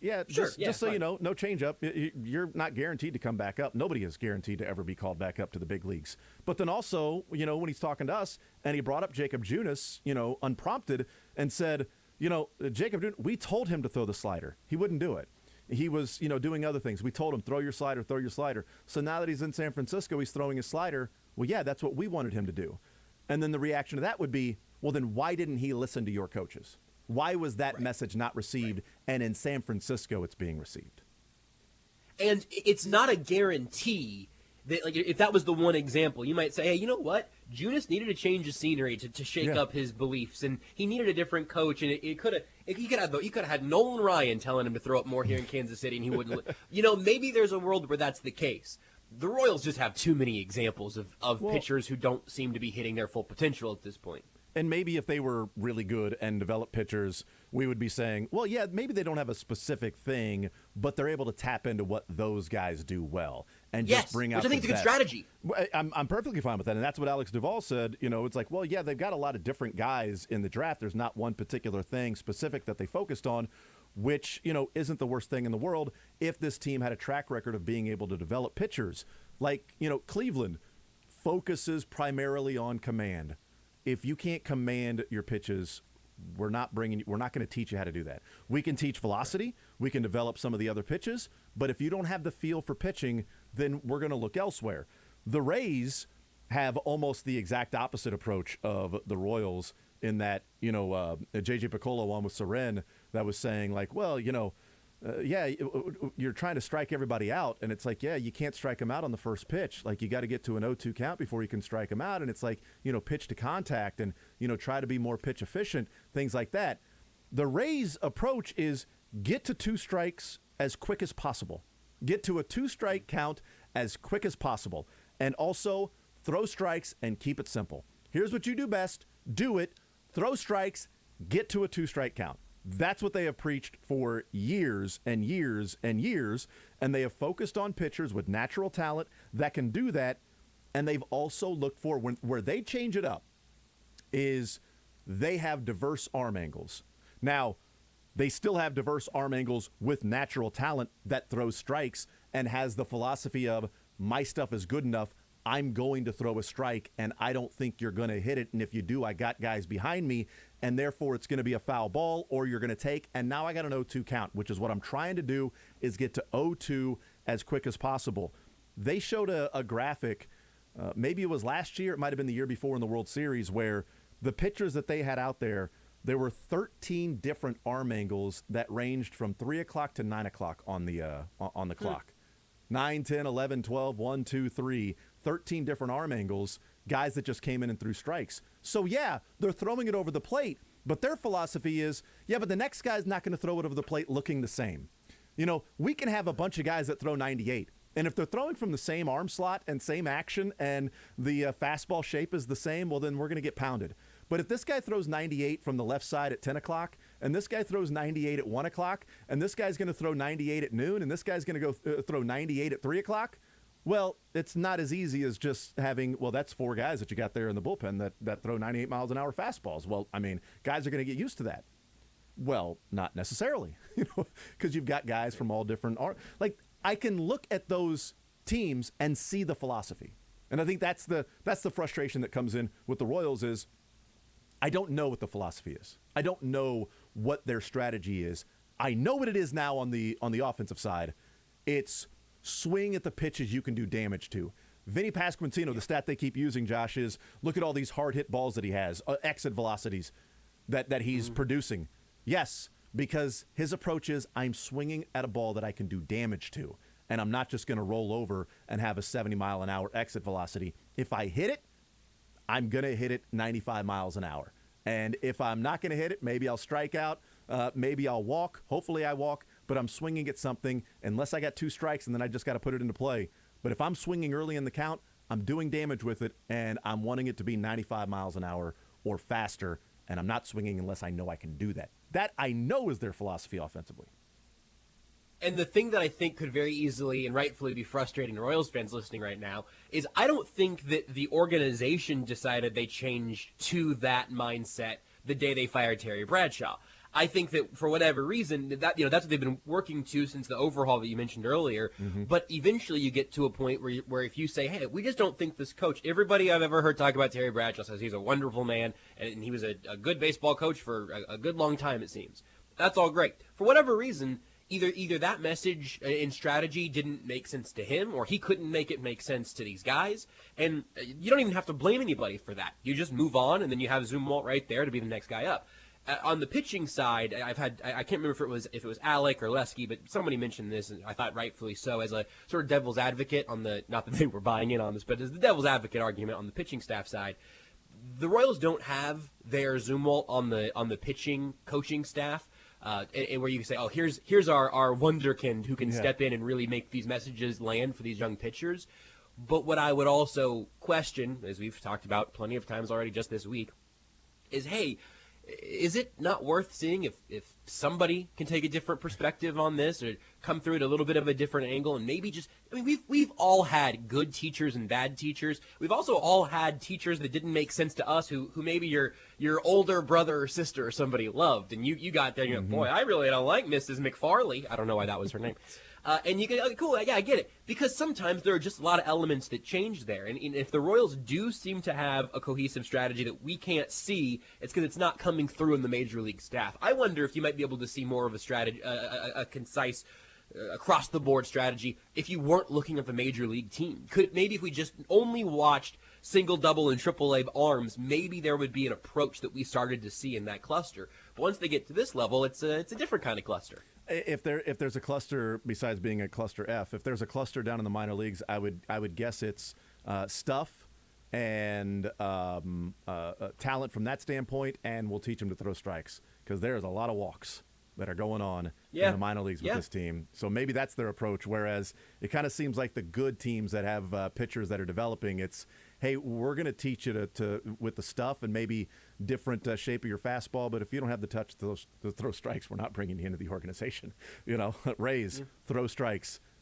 Cleveland, throw strikes. Command, That's what we value. Seems like the Royals are like stuff and athleticism, and then we'll figure it out. Maybe you'll throw a strike, maybe not. But if you throw a strike, that stuff's going to be really good if you're not walking as many guys as you're striking out, which seems to be happening in the minor leagues way too often. Also, as we take a break, I'm not sure why Mrs. McFarley took a random L there for no reason. That's not a real. You're in the zone with Jason Anderson on Sports Radio 810 WHB.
The Zone with Jason Anderson. Snags. Spags was talking about Sneed. Snags was talking about speed. Weekdays from 10 to 2 on Sports Radio 810 WHB. I'm wondering how long Josh talked about Mrs. McFarley when we went to break there. Yeah, look, I mean, eventually I was going to have what I'm calling my first error of the Zone era, which might be an error in and of itself. That one's on me. Missed the moment, misread the room. Hand up, coach. That one's mine. It's all good. You know, Mrs. McFarley was the worst. I was going to mention this in the first hour, not about Mrs. McFarley. I don't know her.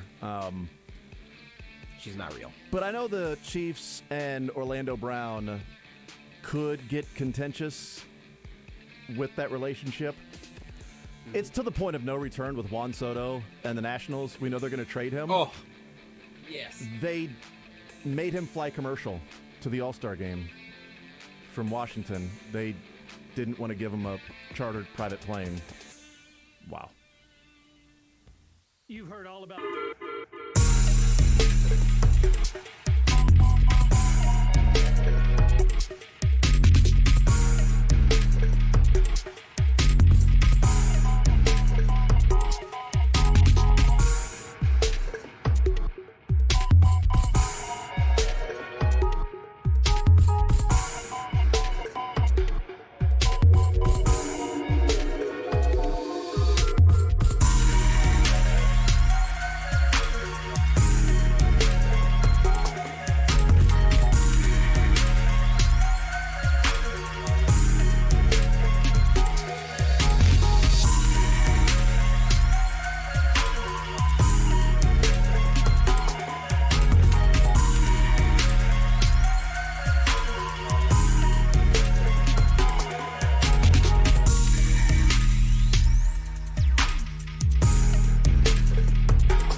This Sports Center is brought to you by the University of St. Mary's. Dare to excel at the University of St. Mary's MBA. Join St. Mary's for a virtual info session at 6 p.m. tomorrow night.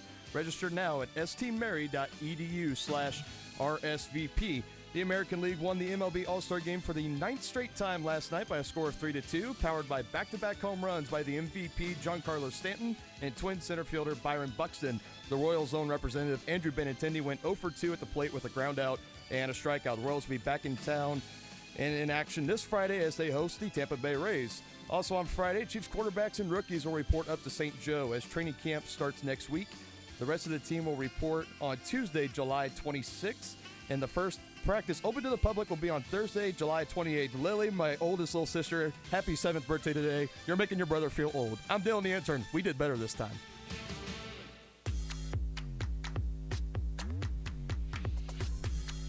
You know, Dylan, we'll be the judge of that. Okay, we'll be the judge of that, of how much better you did that time than the first go-around. I do appreciate that you put a lot more in there at the end so that it wasn't just 15 seconds of music playing once you ran out of content. So good on you from that standpoint. And happy birthday, Lily. Lily, yep. How old is Lily? She's 7. 7 years old today. You have a sister that is as old as my son is going to be in 3 months. I got him younger, too. I got 3. 3 younger sisters. The middle one is 4, and the youngest is not even 2.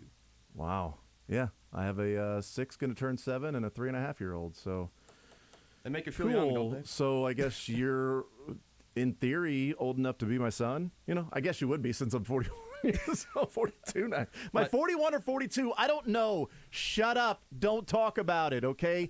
We don't talk about the age, and we don't talk about Bruno. Those are the things we don't discuss around here. I mean, my mom is 40, so you're not far off. Do you think she wanted you to say that? Like Probably Lily. not. That's a Lily, rookie yes. mistake, man. You were doing so good this segment. Yeah. Oddly enough, his mom is Mrs. McFarley. So, and we didn't know that until just a little bit ago, so we do want to apologize to Dylan's lovely mother, who doesn't look a day older than 25. She really, no. She looks good for her age. Well, happy birthday, Lily. Don't say for her age, man. You gotta that's stop. A good point. That's a good point. I was on my way to worse. saying happy birthday when that little qualifier in there. No, but happy birthday, Lily. Any big plans for Lily? Any big dinner plans? Yeah. Everyone's coming out to Lawrence tonight. My grandparents, we're grilling some burgers and a bunch of other fun stuff. We're gonna have a good time tonight. I'm really looking forward to it. Awesome, man. Well, that's cool. Happy birthday, Lily. And immediately after that, the Orioles are gonna draft her. She looks older than Jackson Holiday. That's exactly right. Yes. Was she in the room? Was she giving Jackson Holiday a ride to the actual draft party? Yes. I appreciate the Orioles taking me number 1 overall. I do want to thank Lily on the ride here. That was awesome. Awesome Uber driver. Lily was. No problem, Jackson. Yeah, thank you. You're good. Appreciate it. Thanks for the shout out, Jackson. Remember, I'm only 6 right now. I'll be 7 soon. Appreciate it, Dylan. Yeah, I appreciate you guys. It's good to kind of actually get out of the control room and you know what? here. Spread your it's like freedom. Oh my God. Absolutely. Spread your wings a little bit. You know, stretch your arms and peacock. Got to let them fly. You know, from time to time. So let's talk about the Chiefs. Let's talk some NFL football here, if you are so inclined, Josh, because we'll talk some Royals coming up later on this hour with Kiley McDaniel. One of the things I was thinking last night is, we talked about the Jeff Chadilla clip from yesterday of him saying that a front office executive told him this is not the player they were trading for. This is not the player they traded for, right? Or isn't the same guy we traded for. That's what it was. Quote, this isn't the same guy we traded for. And so we talked about that and what it does to what it could do to the relationship, if it's strained, if it's going to be some hurt feelings now, if there might be more of a chance of Orlando Brown sitting out and really showing that he's upset with the team. My question would be, and I was thinking about it last night, even if the Chiefs feel that way, like if you're Brett Veach or you're Andy Reid or anybody else in the front office, even if you feel that way, is it smart strategy to tell a member of the media in Jeffrey Chadilla that so that it becomes public that not only are you frustrated and disappointed, that happens, obviously you're disappointed, you want to get the deal done, but then to say this isn't the same guy we traded for, and then leaving it open to his interpretation of thinking maybe it was going to be more team-friendly, team player, which certainly sounds like and and we can deduce, and certainly we're going to then just draw conclusions, but all we have to go off of is the words right now, in that there was probably a conversation that took place between the Chiefs and Orlando Brown of, hey, when we trade for you, we bring you in, this is what we're going to do. Everybody's on the same page of you playing your first year or this last year of your contract is going to be, we're not going to do a long-term deal. Then we'll franchise tag you, and then we can do some things. And, where's your mindset at as to what you're looking for? We're trying to budget and everything. Are we on the same page? That's what it seems like was the deal when they made a trade for him. But they're clearly not happy with what happened and how it happened and what he was asking for. I just question the strategy of, if you are going to go into the season and play under the franchise tag and he's got to be your left tackle, you traded for him because you didn't have an answer, and without him you still don't have an answer. Your answer is that, well, he's under the franchise tag, so he's going to play this year. I'm not sure the strategy is sound to then say to a media member that, yeah, this isn't the same guy we traded for, whatever he's doing now. And maybe they're taking a shot at the agent or something else, but it doesn't sound like it's good strategy to then go that route just to let people know you're upset a few days before he's supposed to report for training camp. Yeah, I don't know who that benefits. I think you're right. It's sort of a strange angle to take on it, and it struck me as strange yesterday, but even kind of sitting on it now for 24 hours, you get to the point where, first of all, think about what he did last year and how very, very, very rarely something like that happens, where you do make a trade for a guy in the last year of his rookie deal, and there was no concern, no question about if they needed to extend him immediately or not. Mm-hmm. He was going to play that out. That that verbal commitment, if they would have traded for him and then he would have said, "Psych, pay me or I'm not coming through," like that would have been a different animal, I think. But he played an entire season, played pretty well, and then they had negotiations that seemed like they fell off at a relatively reasonable spot. Again, I don't begrudge the Chiefs for not wanting to push that guaranteed number any higher. I don't begrudge Orlando Brown and his agent for wanting that number to be higher. I get it. But now the thing that still sticks with me as being so strange from that comment, one is that, yeah, it seems like it publicly sours the narrative. Where maybe if you just let Brown's side of it drive and say, good faith negotiations, we were close, we look forward to doing it again next year, then I think you can just let that be your low drama answer to any of this. And in the worst case scenario, like the Chiefs put down a down payment for a car last year, right? And then they paid and actually maybe a lower payment than they were expecting to this last year. And now this year they're actually going to pay about what they expected to. And then at the end of this year, if Orlando Brown just straight up walks, it's not like a long-term deal got signed and now you're continuing to pay for this car for 15 years for somebody else to drive it. Your dealership just said, hey, actually, you're off the hook. You can go start shopping again or whatever, but all you lost is a down payment and then your monthly payments for a couple of years that you were more than happy to pay at the time. You just leased Orlando Brown instead of signing him up long-term. Like, I don't think the Chiefs are suffering as losers in really any form of this as long as he does eventually play. And I think the only way that it gets really bad for Orlando Brown is if he's not out there at some point during training camp, and then certainly once the season gets started. So even if they're frustrated, they did still have the leverage of the franchise tag right alongside the willingness to pay him on it. It's not like they really wanted to get that number down. This is about a $17 million number this year. There's nothing wrong with that. So the idea that the Chiefs are really soured after all the negotiations and everything, or that they expected something different, is just very strange. I just don't understand when in any circumstance a team could reasonably say, we expected the player to take a more team-friendly deal here. They might have thought his value was such that he would need to take a team-friendly deal, and maybe he would have, but he didn't. He didn't have to, because they'll say, hey, we'll play out of the franchise tag and let's try again next year. I don't think the Chiefs lose anything as long as Brown plays, and I think he has to play. So for this to all get a little more contentious off that quote yesterday that came from the Chiefs side, we all assume, or again, as Jeffrey reported that it came from the Chiefs side, I don't know who that really benefits, unless, to your point, they're just really frustrated with Portner or with Brown, and they want to throw a shot across the bow and say, hey, no, it wasn't all sunshine. We're not all happy with how that went. We feel like we got blindsided. But I don't know why they would be blindsided by Brown, who let's say he's a top 10 or 15 tackle. If he wanted to be paid like the best tackle on a new contract in a new market, that would have been overpaying, but it's also a reasonable thing for a player to push for. So I wasn't surprised by any element of this. The idea that the Chiefs were is definitely strange to me.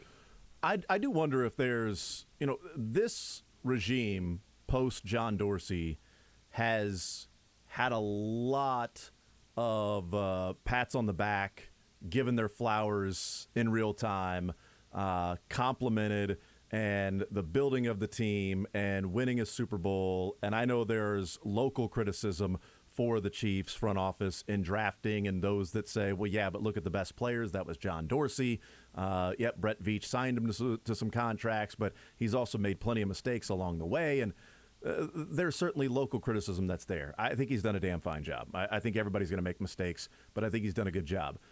I wonder if this is, to compare it to Patrick Mahomes a little bit, that this is the first offseason where Patrick Mahomes faces real, actual, legit criticism. Whereas after 2018, it was, well, he didn't get the ball. It was such an amazing second half, and it was the coin flip. That's all that was going to be the team that won. 2019, you won the Super Bowl. 2020, you lost, but he was heroic in the loss. It was all about Patrick Mahomes trying to carry the team and the stat of all the yards he ran before he threw the ball. And boy, he couldn't do it all by himself. This offseason, it's what happened? He forgot how to play football. Was he throwing the game? Did he have money on the line? Was he concussed? What happened at halftime? Something went on because he was wretched in the second half, and he's the reason they lost. And oh, by the way, now he doesn't have Tyreek Hill, so good luck, Patrick Mahomes. This is the first offseason that there's real legit, the Chiefs didn't keep playing because of you, because of the quarterback play and what you did in the second half. And even people saying, if Chad Henne would have played the second half, they'd go to the Super Bowl. He was that bad. This, I wonder, the Tyreek Hill trade happens, and there was a lot of compliments locally, too, of, look, you can't pay that money for a receiver. You've got to build all around. You've got Patrick Mahomes. You're getting these draft picks back for him. You're getting more draft picks than Devontae Adams. How are you going to use those picks? It's understandable to spread the wealth around in terms of where the personnel is going to go, where the talent's going to go, to be more of a complete 1 through 53 and not be a 1 through 8 and then 9 through 53 that's we'll see how good they are. Hopefully you find a diamond in the rough from time to time. I wonder if this time, with Orlando Brown, it's what were the Chiefs thinking they were going to do? You traded for him. You gave up those draft picks. Did you not think he was going to ask for the world? I mean, you're the ones without any leverage. You can't just go and you traded for him and then you didn't sign him, like you're playing him on the franchise tag and he may leave. You gave up a first rounder for him. What are you doing? And Michael Portner saying, look, I'm not just going to have my client just sign any deal. And then the reports coming out about, the Chiefs, it might have been good faith, but he got to $23 million by this balloon payment. And that's funny money, and that's not exactly what, Orlando Brown, when you say $23 million, they were kind of fudging juking the stats a little bit, like The Wire, to make it look like 23, but it's really 19, and it's only a couple of years guaranteed. This was not what we were thinking we were going to get. And maybe even people nationally, Josh, saying, boy, I thought, you would give Orlando Brown a little bit more than $19 million per for the first 5 years and try to, trick everybody that you're giving them $23 million a year because of that $44 million base salary in year number 6. I wonder if the Chiefs were like, you know what, bleep you. Hey, this isn't the guy we were trading for. This isn't the guy we traded for. We knew what we were doing. We went into this with a plan, talking with him, what the plan was. One of the reasons why we traded for him is because we had discussed the plan. We discussed where we were going to be monetarily, where we were going to be budget-wise, and he was all good. We let him play. We knew it was going to be somewhere around $20 million, maybe even a little bit more depending on his play. Well, guess what? It was more depending on his play. It was up to 23. Yeah, we wouldn't have got there, but even if you say, first 2, 3, 4 years, it might have been over 20, whatever it might be, this is what we thought it was going to be. He played a relative left tackle to what we expected him to play. These are the numbers we were discussing and why we pulled the trigger on that deal in the first place. And now he's doing this. We're not stupid. We're not just some people flying by night and mom and pop shop and just trying to figure this out as we go along. We have a plan. We had stuff set in ready to go, and now it's all changed. This isn't the guy we were talking to. This isn't the guy who's really happy about playing left tackle and thankful that we're doing this. This is a guy that's now talking about his brand. and what he's going to be outside of football. Yeah, I just think it's a very weird, very dangerous space to venture into when you start, thinking like, oh, we did this player a favor. Like, well, no, you traded for him and paid him for his services, and now he wants to be paid more. Like you mentioned leverage. I think leverage is probably the word of all of these negotiations, where still the Chiefs have leverage because if he wants to get paid more after this deadline passed, he's going to have to play out on the contract this year. He's not going to sit out this season, still have another tag, and not have his contract move at all this year, and then suddenly have his value go up if he misses. Again, and here's where everything changes, just to be clear. If he does miss games, I can't remember what the extent that he could sit out would be. I think you can miss like 10 or 12 games. Yeah, like that.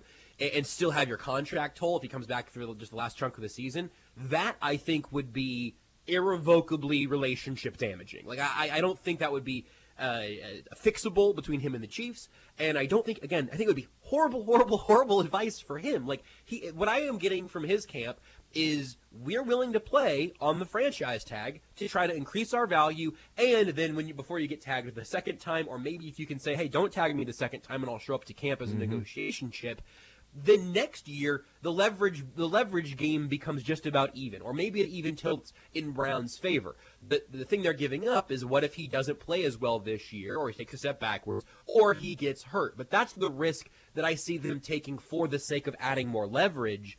And that all seems like fair play to me. I don't feel like anyone on either side, from what we know right now, I don't feel like anyone has done anything completely irrational. I don't think anyone has done anything to put the other side in a terribly unfair space. So that's why I think that those quotes are so odd to me, partially because you don't hear stuff like that in negotiations come out very often, and partially because that's just not the attitude that I have from the Chiefs' perspective with the information that I have. But also, we weren't there for those conversations as the trade was happening. Well, and I said yesterday that, and even heck Monday, that, when some of the details came out, that I understood both sides. I understood why Orlando Brown wanted the money that he wanted. I understood why he said, no, this is 5 years. It's not, $95 million in 5 years. It's not what I was looking for. You say it's 23 and change, but, it's ballooned with that last year.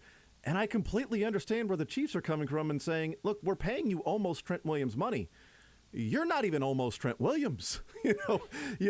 If you were almost Trent Williams, then we would be willing to pay you Trent Williams money just because of, you're the next guy in line, and that's kind of how the deal goes, and it's a year later, but you're not that guy, and we're just not going to simply pay anybody and everybody what they're asking for. If we weren't willing to pay Tyreek Hill, who's a better wide receiver than you are left tackle, if we weren't willing to pay him top-end money as a wide receiver market value, why would we do that at left tackle? Now, mind you, you could say because they had other options, because they could go in and draft some people, they can go and sign some people in free agency, and there are 3 or 4 guys that play that particular position where there's only one left tackle on the field, and so it is more of their primary premier position that you're replacing that one guy 1 for 1. You can take 2 or 3 guys to try to replace Tyreek Hill. Understandable, but it's still a value thing. It's still an element of this is where we see these players. This is the value. And we are not just going to overpay because we feel like, this guy says, well, he's got all the leverage. Okay, great. Well, we're going to play on the franchise tag this year. And then next year, we've got you on the franchise tag again. And could we work on a long-term contract extension next year? Great, we could. And hopefully we're regretting this and you're amazing and then you are Trent Williams. And now we're like, we're going to have to pay you more money, but we're going to have to simply cross that bridge when we come to it. But right now, the player you are, the money you're looking for, the salary cap position this team is in, the window that they want to have open long-term, doesn't make sense just to simply overpay. If we didn't do it for Tyrann Mathieu, we didn't do it for Tyreek Hill, are we going to do it for Orlando Brown, who's been here 1 year and, is wanting more than Trent Williams? Like, no, that's not going to be the case, because then L'Jarius Sneed, does he want more than Jalen Ramsey? No, of course you're not going to get that money. What are you nuts? That's absurd. That's not going to happen. Well, what about this guy? Does he want more than Chris Jones? Does he want more than Aaron Donald? Hey, Chris Jones, guess what? Look what they did with Orlando Brown. Didn't give him the money, just simply because that's what he wanted. And there's only one left tackle on the field. And this is after the draft. This is after free agency. And they said, we're just going to play this year.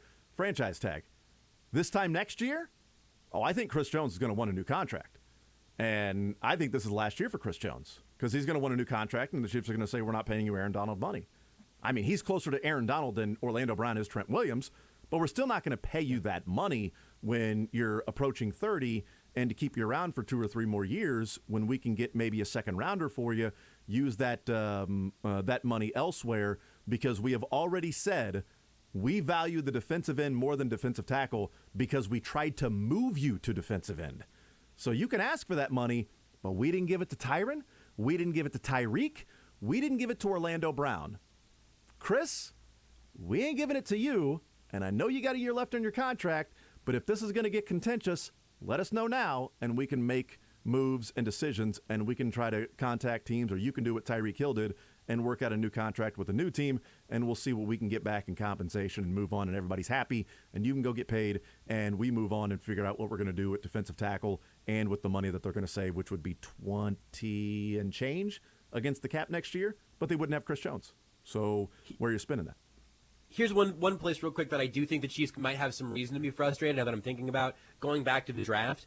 If they thought pre-draft their contract was 95% of the way there and that prevented them from spending a pick on a tackle that could have maybe been on the left side, someone sooner than Darian Kennard, and then they got to this point where after Brown hired his agent and got all around this whole process, then everything really regressed. Maybe they would have planned differently for the future.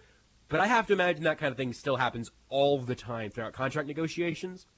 But I could see the Chiefs being frustrated if they thought, well, we would have probably taken a left tackle that maybe could have stepped in a year or two if we needed to, if we would have thought that these negotiations weren't going very well. I just think both sides have to know where the other side's at.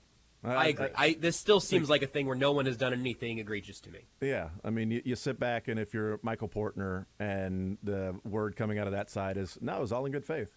And if you're the Chiefs, I get it. I understand why you wanted that. Maybe it isn't exactly what we thought we were going to do a year ago. And this isn't the guy that we were, trading for or whatever the quote is. But this is how life in the NFL works. And you deal with the players you have, and you go through these negotiations. They make decisions that they think are in the best interest for them. We make decisions in the best interest for us. More times than not, those philosophies align, and you get something done. Sometimes they don't, and you got to move on and figure something else out. They didn't align with Tyrann Mathieu. They didn't align with Tyreek Hill. They didn't align with Orlando Brown.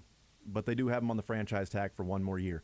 And even if he walks after this year and they get a third-rounder back, if you got 2 years at a total of around $20 million against the cap for Orlando Brown playing left tackle in the position you were in after Trent Williams stayed with the 49ers, and you gave up, first round or mid-second, whatever the value would be, and then you got a third-rounder back after 2 years, spending $20 million against the cap in those 2 years, yeah, I think you'll take that win.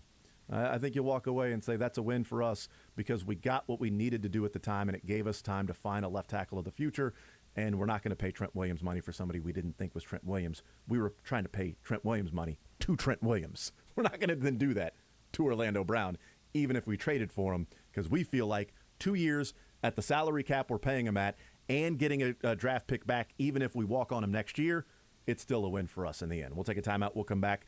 We'll talk with Kiley McDaniel from ESPN coming up next. Want to see more of The Zone? Watch the show live on the Sports Radio 810 WHB Facebook, Twitter, YouTube, and Twitch.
The Zone with Jason Anderson. Talked a lot of Royals today.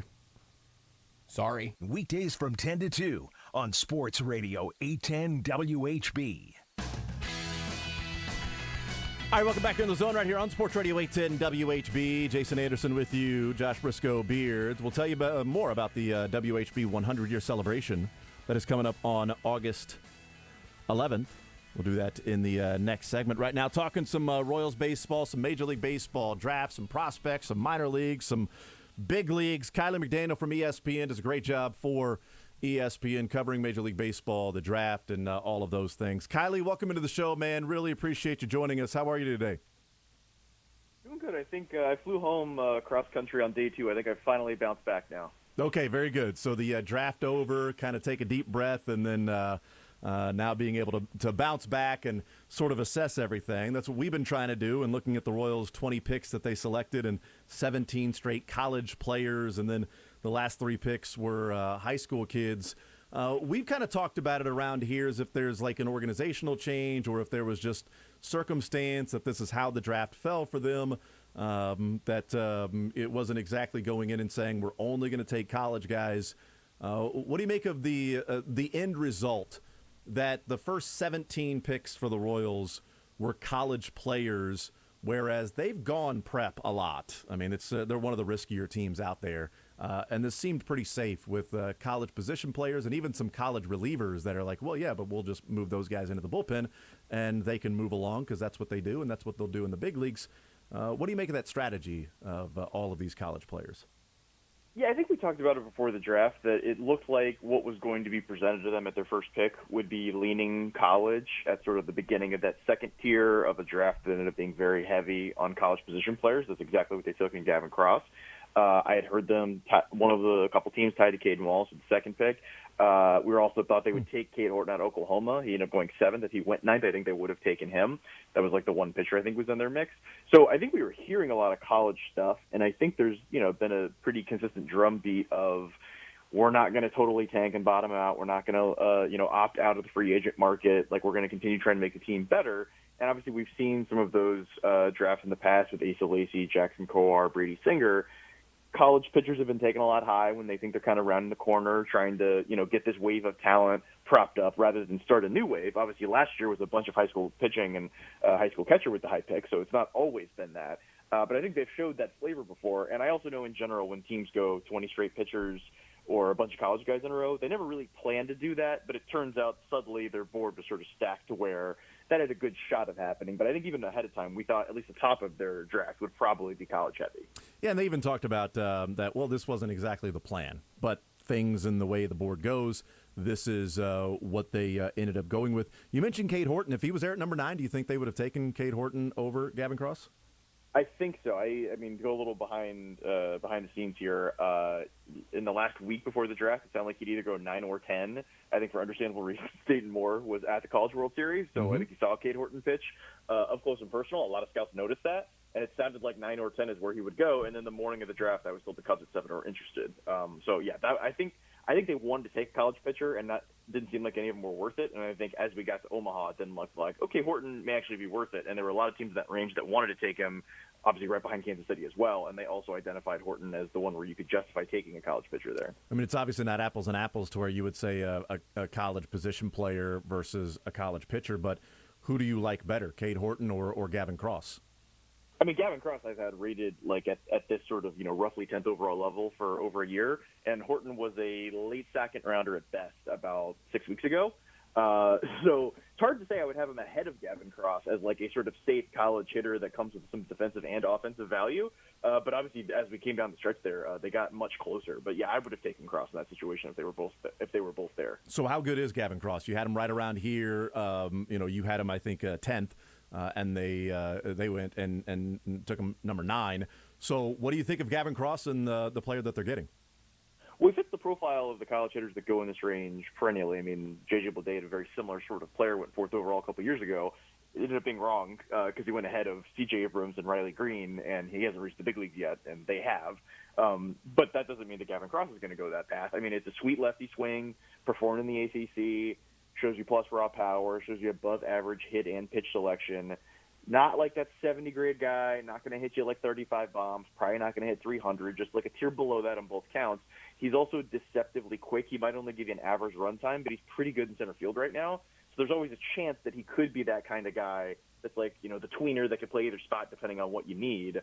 And I think because he's, more of that polished performer, was on Team USA with Jacob Berry and Jace Young and all the guys that went in the first round last year, they're all in the same lineup, and you could argue he was the best hitter there. So I think you're getting like a very solid, I think Kyle Isbell would be like the floor for what you're expecting, and there's a chance you get, closer to that Benintendi kind of guy.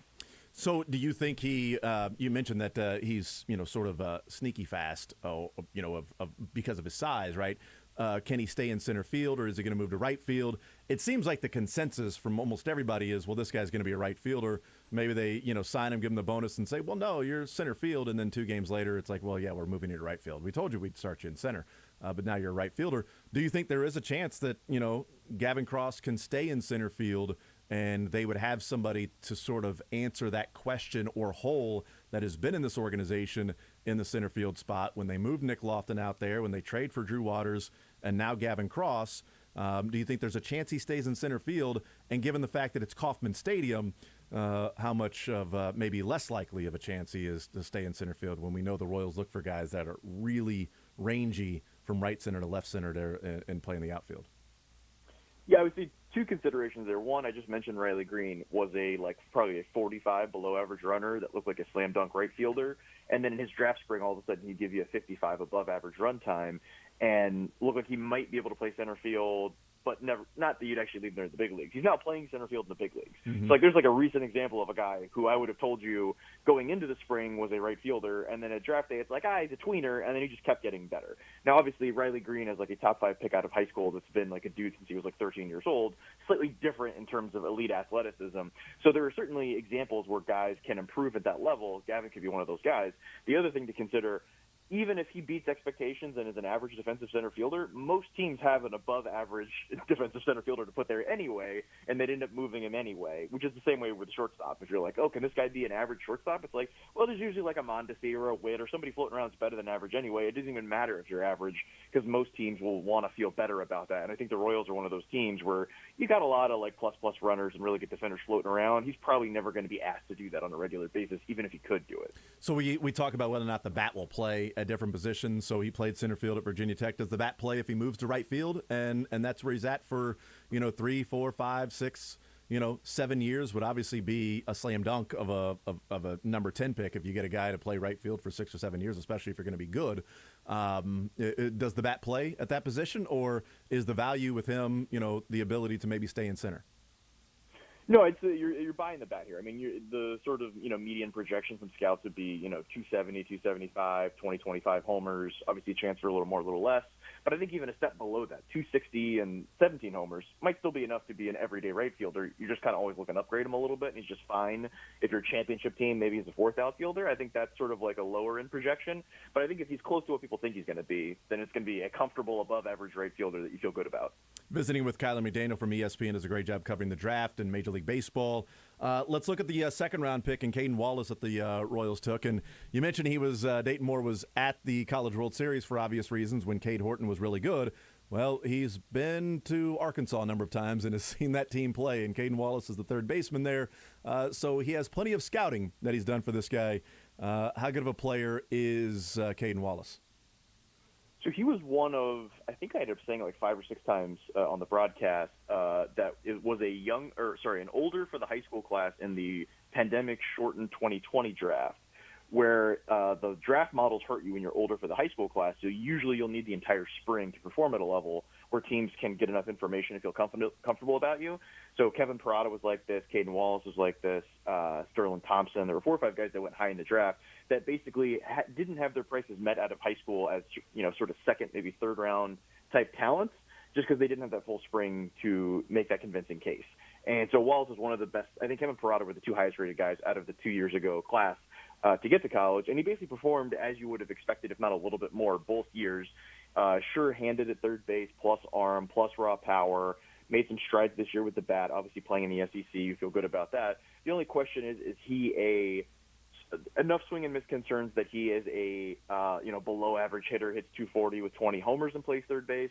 Or is he, more of like a 270 with 15 homers? Can he do both hit and power at the same time? Is the pitch selection going to sort of neuter one of those abilities? That's sort of the question. If that was a slam dunk, he's going to hit and hit for power and has a good approach, he'd go where Gavin Cross was, if not ahead of him. I think the upside's a little bit higher as like a definite third baseman, with Cross playing, most likely right field. So I think there's a little more upside there. But I think you'll want to watch the first year or two in the minors and see, does that strikeout rate run close to 30%? If it does, then you get a little bit worried. But, the upside there is, he could also be a 260 hitter with 25 homers and play a solid average third base. Definitely a guy you can find an everyday spot for. Yeah, I was going to say, is 240 and 30 plus an option or a chance with Caden Wallace? Because people have talked about his power, and he's only, 20 years old right now. I think he turns 21 in a couple of weeks. But is that possibility of lowering if the batting average lowers and he can, hit 30, 35 home runs, and he'll be in a lineup that seems to be filled with guys that are, getting on base and working the counts, and whether that's, I know Witt's strikeout rate is pretty high, but I think that's certainly going to improve as he gets better as a player. Vinny Pasquantino is pretty good at getting on base. Michael Massey and Nick Prado and some of the guys in the minor leagues, throwing Gavin Cross as well. That they've got some guys that certainly can work the count and have that approach, but do they have a guy on their team that's going to hit 35 home runs?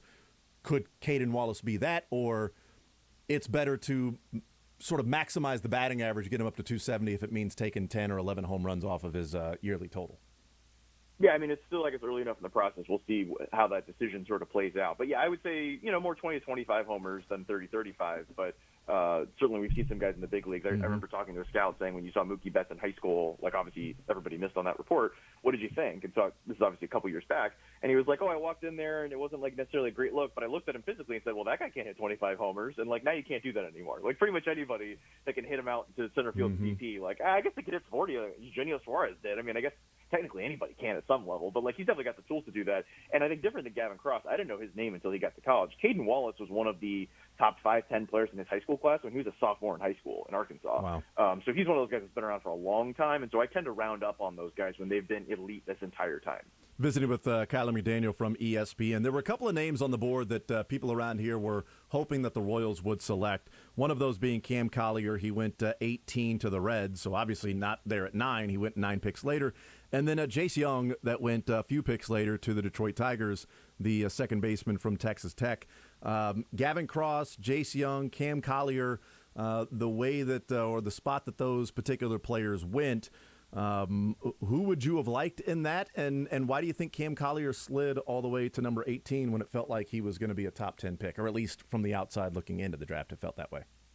I'm actually writing my Cincinnati Reds, who ended up taking him at 18. I'm writing their draft review right now, and the first sentence is, I'm going to have to call around and figure out why Cam Collier got to this pick. Because I don't totally know the explanation. I think everyone thought he'd either go 4, 7, or 8.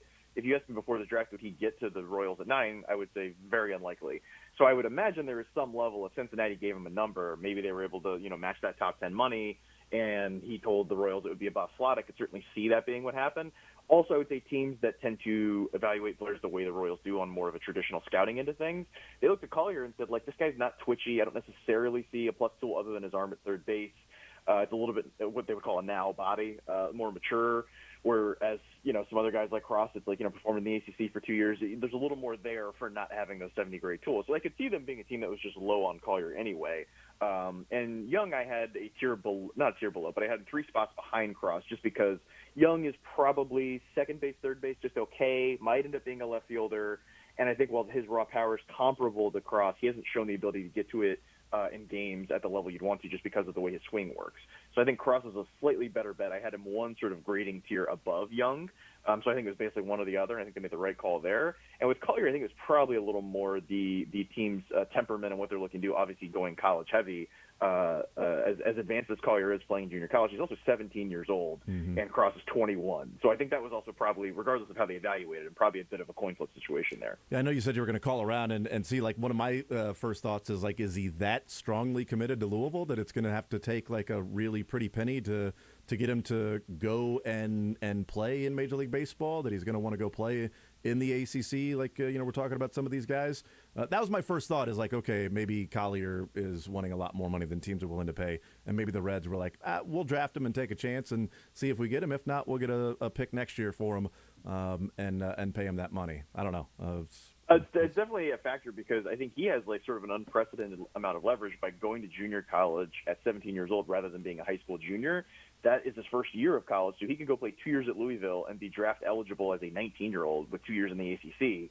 Which, I mean, I think draft models would explode at that point because they love young hitters that have a track record in a big conference, and he would probably be putting up big exit deals too. Like, I mean, I'm not going to say he can't sign with the Reds, but like, I am sure that if he is not hearing what he wants to hear numbers-wise, he stands to gain a lot if he can go to college and perform that way. Kiley McDaniel from ESPN is our guest. The Royals went pitcher heavy on the second day in rounds 3 through 10. They still went all college guys, but they went 6 college pitchers and a couple of college fielders. They were. It seems like they were throwing numbers at it. They had some guys that were, this was a two-way player, now he's just a pitcher. This is a guy that's having Tommy John surgery. Well, here's a couple of guys that are actual bullpen guys in college as well. Here's this guy that's, come on as of late and is, moving up draft boards, and maybe he's ranked lower than what he would have been, in 3 more months of playing baseball. It felt like it was just, we're going to throw numbers at this. Is that the takeaway that you had from the Royals, and just college pitcher over and over in the draft, that they ended up taking 11 of them out of their 20 selections? Yeah, and I think also, like, teams tend to take about half pitchers anyway, but I would say obviously stacking them up, rounds 3 through 10, it was pretty heavy with those guys. I also got the impression Mason Barnett, the third rounder, and Zobak, the fourth rounder, both college pitchers that I had a little lower down my board. Those may be money savers. Mm-hmm. And then there were 2 high school guys in rounds 19 and 20. I think the one that may be of most interest to you would be the 20th rounder, Austin Charles, who is a 6'7" shortstop, who also is up to 96 on the mound. And I was told he may be signable for like a high 6-figure number. I don't know if that's maybe a backup plan if they save some money they weren't expecting, or somebody fails a physical, or if they just had a number and knew nobody else would need it. Those guys are the guys on day 3 that I find interesting down there at the bottom, along with David Sandlin, the 11th rounder out of Oklahoma, that looks like he was probably a 4th, 5th rounder on talent. So those would be the guys to look for. And then obviously my alma mater is UCF, so I love the 5th rounder, Hunter Patterson, who looked like he was going to – he wanted $1 million last year, didn't get it, and then ended up blowing out this year after coming out strong, 2 above-average pitches as a lefty with a chance to start. I think on talent he's right there with Barnett and Zobak, but he'll be out until the middle of next season with Tommy John surgery. And then the other guy I was interested in is the 6th rounder catcher Hayden Dunhurst out of Ole Miss, who looked like he'd go in the top 2 rounds entering the spring and just had a not great spring. His swing setup kind of regressed a little bit. He was hurt a little bit, but he has like a 70 or 80 grade arm, can definitely catch, has some power, and made contact in the SEC. It was another one of those guys similar to Caden Wallace, where it's like, well, is it you got to choose contact or power? Is he just not going to be able to do it at higher levels, and he's just a backup that can really throw? I don't know, but like an SEC catcher that was a dude out of high school and performed at some level for 3 years in the SEC, I feel like that guy probably should have gone higher. So he may be an overslot option. And then sort of finishing up around 7 and 9, Mac Anglin in the 7th out of Clemson, probably reliever, mid-90s plus breaking ball. Could end up being better when you put him in a relieving role rather than starting as he did at Clemson. And then Brandon Johnson, the 9th rounder at Ole Miss, obviously just won the national championship, as Dunhurst did. A little older for the class, but he will come at you with power stuff. I think another guy that if it plays in pro ball as you think it could, he could find his way at the upper levels pretty quickly. Interesting. Kiley McDaniel is our guest. Yeah, the Austin Charles one really stood out to me because, I felt like last year, Luca Tresh was a guy that, we had talked about. I think you and I even had a conversation after that's like, well, if they get these guys signed, that Tresh pick could make a big difference in what this overall draft looks like because, he had a lot of leverage and went late, and it felt like, this was a guy that just wasn't going to sign. That's why he went so late. And the Royals got it done, and they signed all of their draft picks last year. And then Austin Charles there being selected at number 20. And then you hear the Royals and, scouting director is like, well, we have a relationship with the family. Well, that's encouraging. If that's the case, that they feel, pretty confident that they've got a relationship with the family, I would guess that relationship with the family might have been, here's the number. Would you be willing to accept it? Are we close? Then, okay, we'll draft you. If we think we're even close to that number, that we can bring you in and have you in the system, and you're not your traditional 20th round pick. You're ranked 110, 120 on different draft boards in the type of player you are. So that could be also part of it, to where you get Austin Charles signed, and now the Royals come away with this feeling pretty good that you got a pretty good bat early on.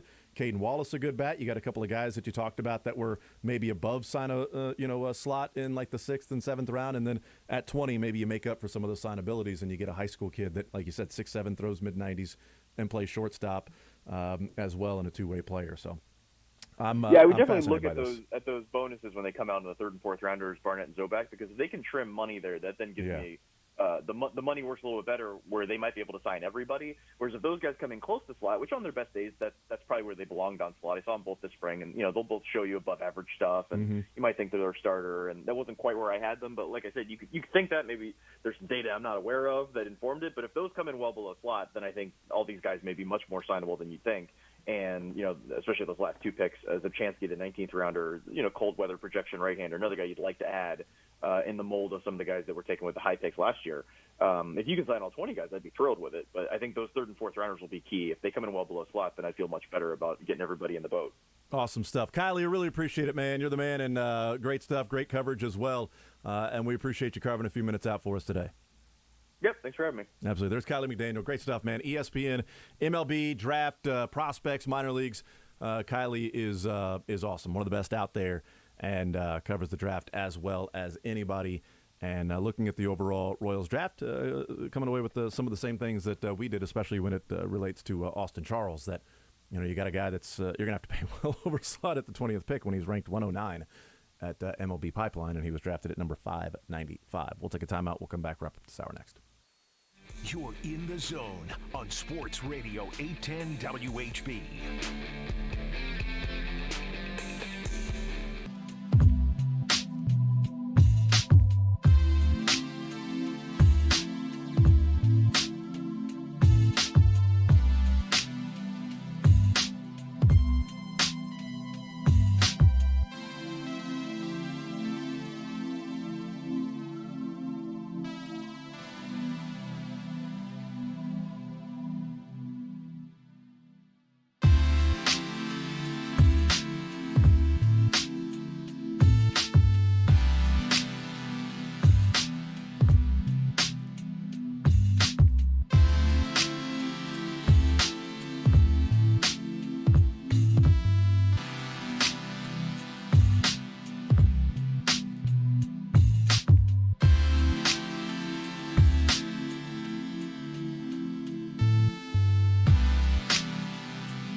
The Zone with Jason Anderson. Is this really Jason Anderson? On Sports Radio 810 WHB. All right, wrapping up this hour on this Wednesday edition of the show. One more hour to go. Interesting from Kiley McDaniel. Now, he didn't say they would definitely do it, but the quote was, "I think so," when I asked him if Cade Horton was there at number 9, would they have taken him over Gavin Cross? Cade Horton went number 7 to the Cubs. He's the pitcher from Oklahoma who, was injured last year, but then was awesome this year and really came on strong. And he had 2 amazing games in the College World Series for OU and, in fact, set the record for strikeouts in a championship series game. Did Cade Horton. He went number 7.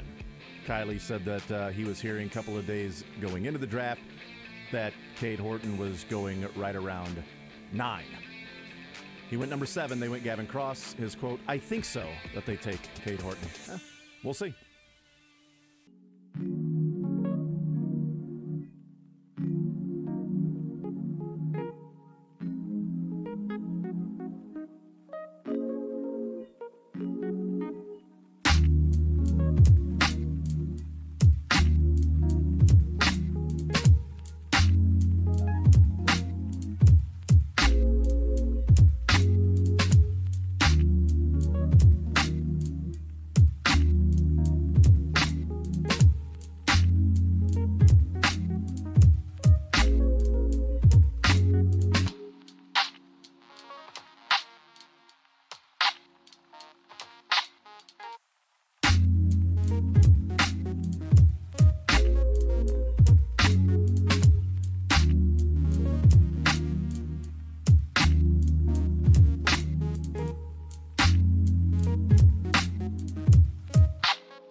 All right, we continue right here on Sports Radio 810 WHB. Jason Anderson with you. Josh Brisco, Beards. We had up until 2 o'clock.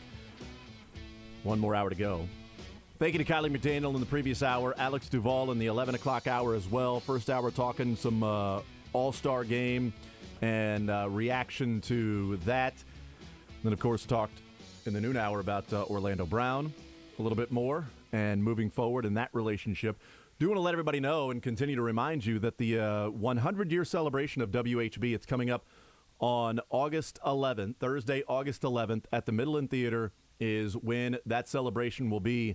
We are going to start giving away tickets tomorrow. We'll be giving away tickets, hundreds of tickets, whether it's listen and win. We'll have some social media contests. We'll have some remote broadcasts that will have tickets that you can go and pick up. We'll have ticket drops as well, some register to wins. We'll have a lot of different ways that you can win tickets to this celebration that's just going to be awesome. I cannot wait for it. Celebrating sports and entertainment and broadcasting. Just a fantastic night. Stephen St. John, Dustin Colquitt, they will be the MCs for the evening. And we'll be giving away the first ever Jerry Green Broadcasting Scholarships that night. We'll be recognizing some of our honorary ESPY winners throughout the evening. Tonight, the ESPY Awards for ESPN. We'll be doing some of our honoring of the ESPY winners throughout the evening on August 11th. And we're also trying to raise as much money as we can for some awesome charities, Big Brothers Big Sisters, the Victory Project, ALS Association of Kansas City, and Sharewaves.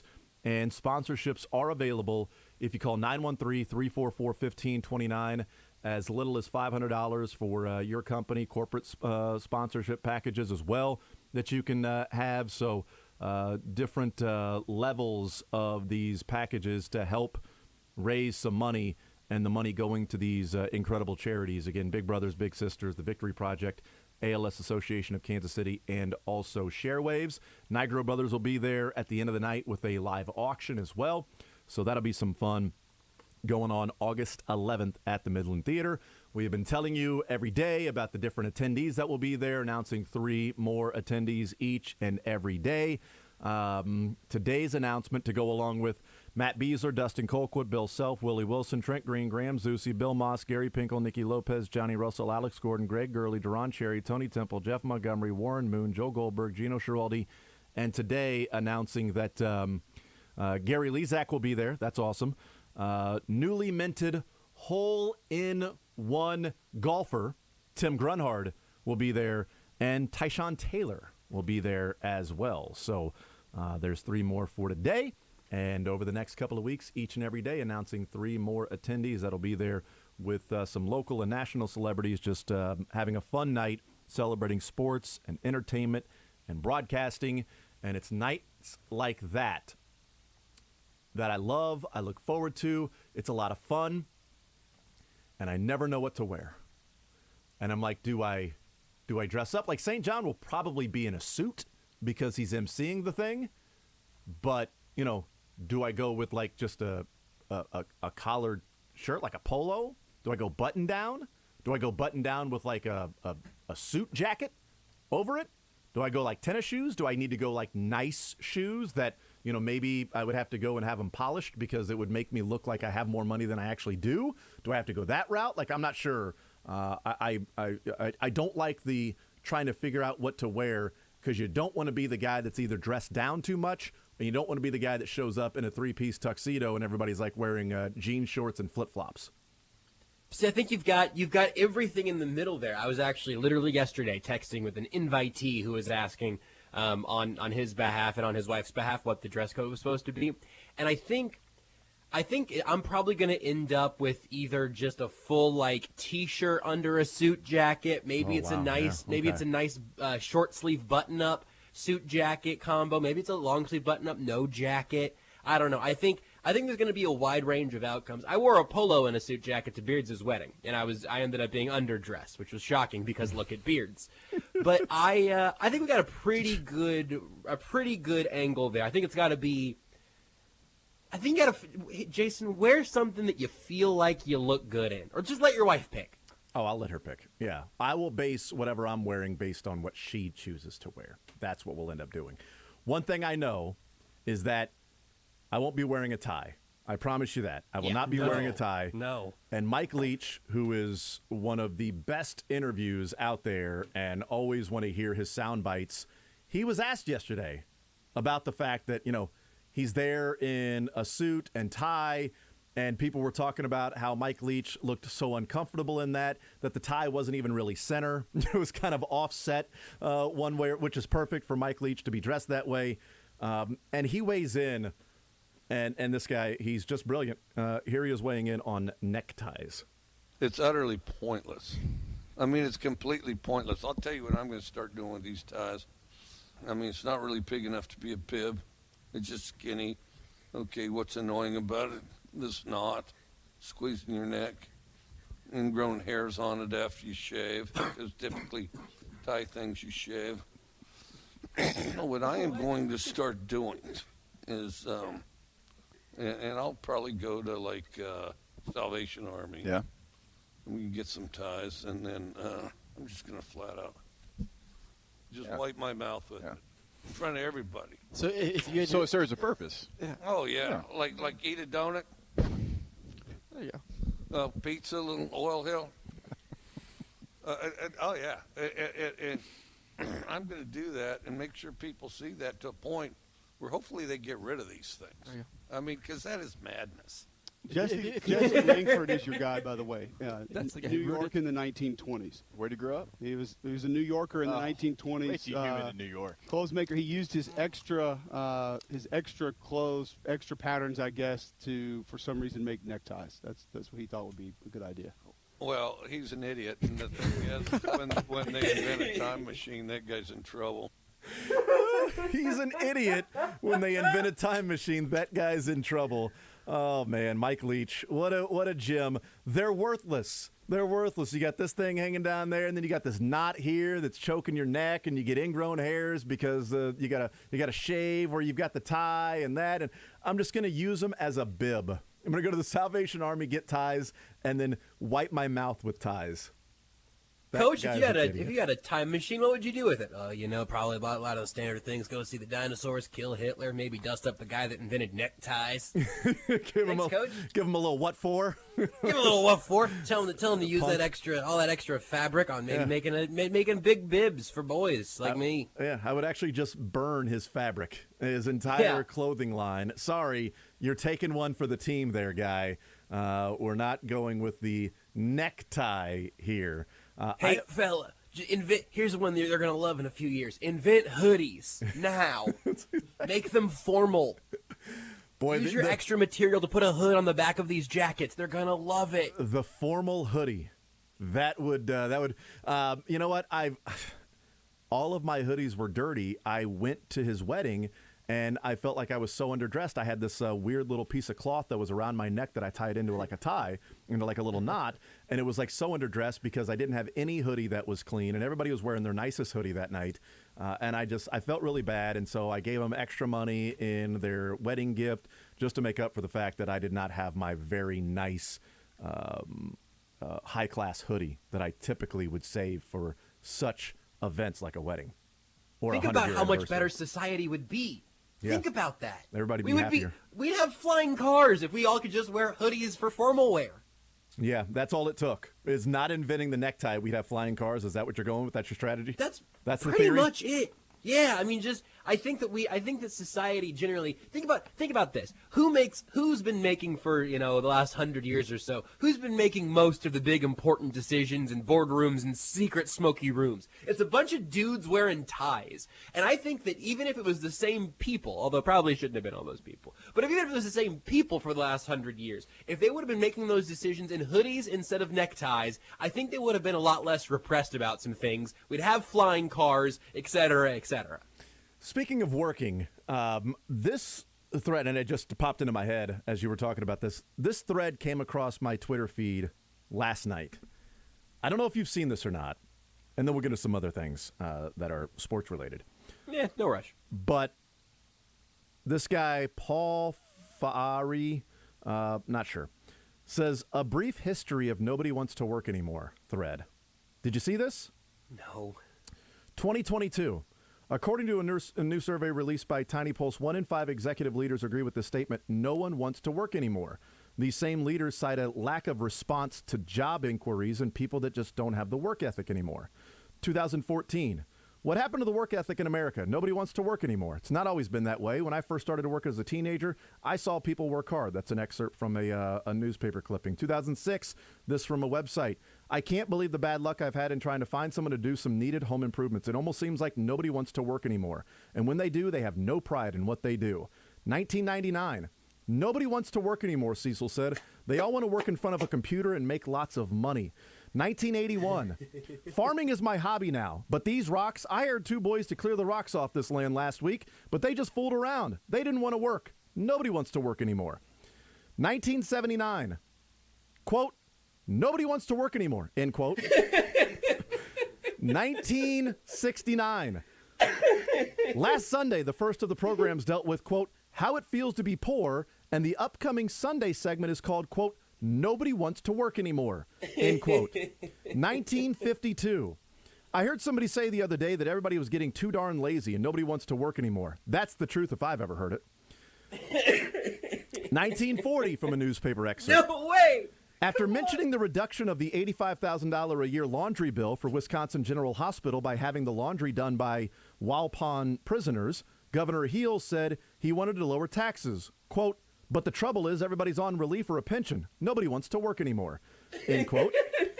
1937, orchardists complain of shortage of labor. Faced with a shortage of labor when unemployment is widespread, peach orchardists in York and Adams counties are complaining that, quote, nobody wants to work anymore.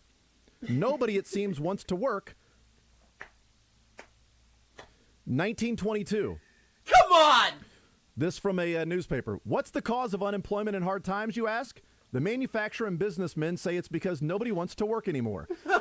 unless they can be paid enough wages to work half the time and loaf half the time. 1916. Incredible. What about vegetables? Hasn't it been a good year for vegetables? The dealer was asked. Well, as near as I can find out, he answered, the reason for food scarcity is that nobody wants to work as hard as they used to. I asked a man who was in here the other day why he didn't raise more livestock and make his own butter. He said, quote, women don't want to make butter anymore. He said. The real problem! Finally, we fixed it! Then he asked, do you know where prices would go if we raised more calves and pigs and made more butter? They would go down. 1905. Unbelievable. Labor is scarce, high, and very unreliable. It seems no one wants to work anymore for these wages. 1894. With all the mines of the country shut down by strikers, what will the poor editor do for coal next winter? It's becoming apparent that nobody wants to work anymore.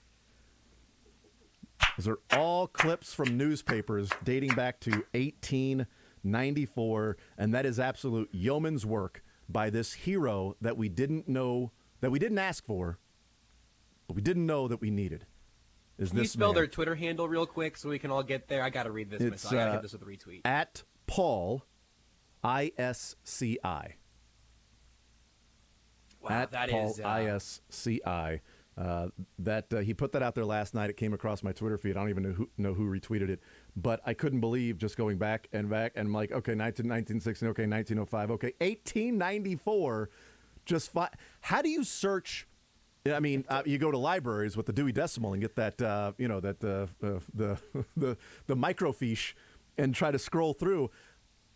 I'm not sure that you can just Control F on the microfiche and look for nobody wants to work anymore. I wouldn't think. But man, that is a lot of work. That man clearly wants to work. All right? He's the only one. He put in a lot more work than the actual people that don't want to work anymore. Why don't these people want to fill their lungs with coal smoke for half a penny a day? Nobody wants to work anymore, says the coal baron. Why don't we have women don't want to make butter anymore? Can you believe this? Come on, women. Can you believe these women? It's 1905. What's this world come to? Now we got women that aren't making butter? What's next? They want to vote? I mean, good night. I'll tell you what, make some butter first.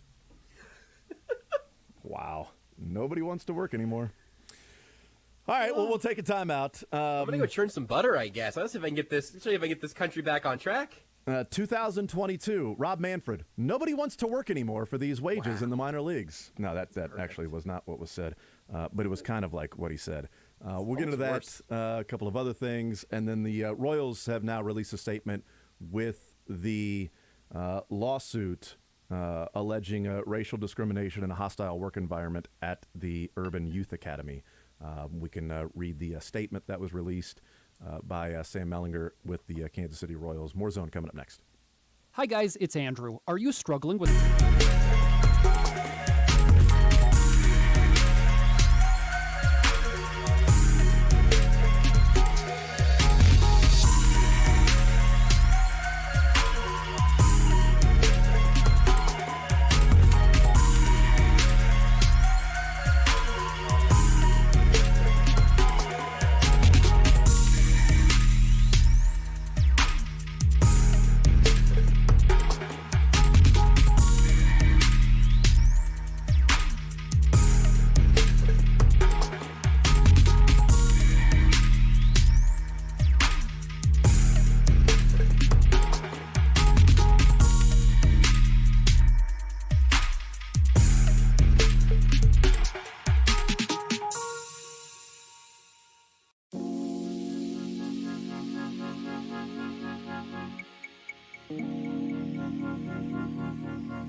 The Zone with Jason Anderson. They've been firm up front. Weekdays from 10 to 2 on Sports Radio 810 WHB.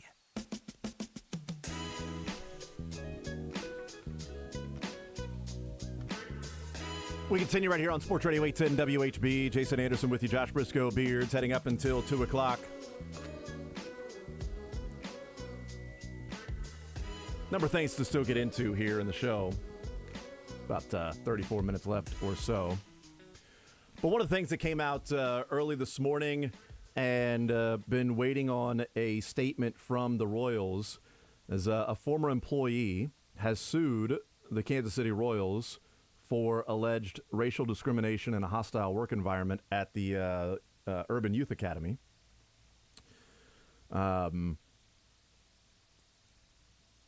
lawsuit alleges that a nonprofit organization, which is, the Urban Youth Academy is from 6 to 18 is the age, and baseball and softball, really giving opportunities to those that are underprivileged, less fortunate, that don't have the money for travel ball and things like that. It's, we talked about with Les Norman yesterday about the RBI program and a number of players that were drafted in the first round that came through the RBI program and the Hank Aaron Dream Camp and things like that were going on.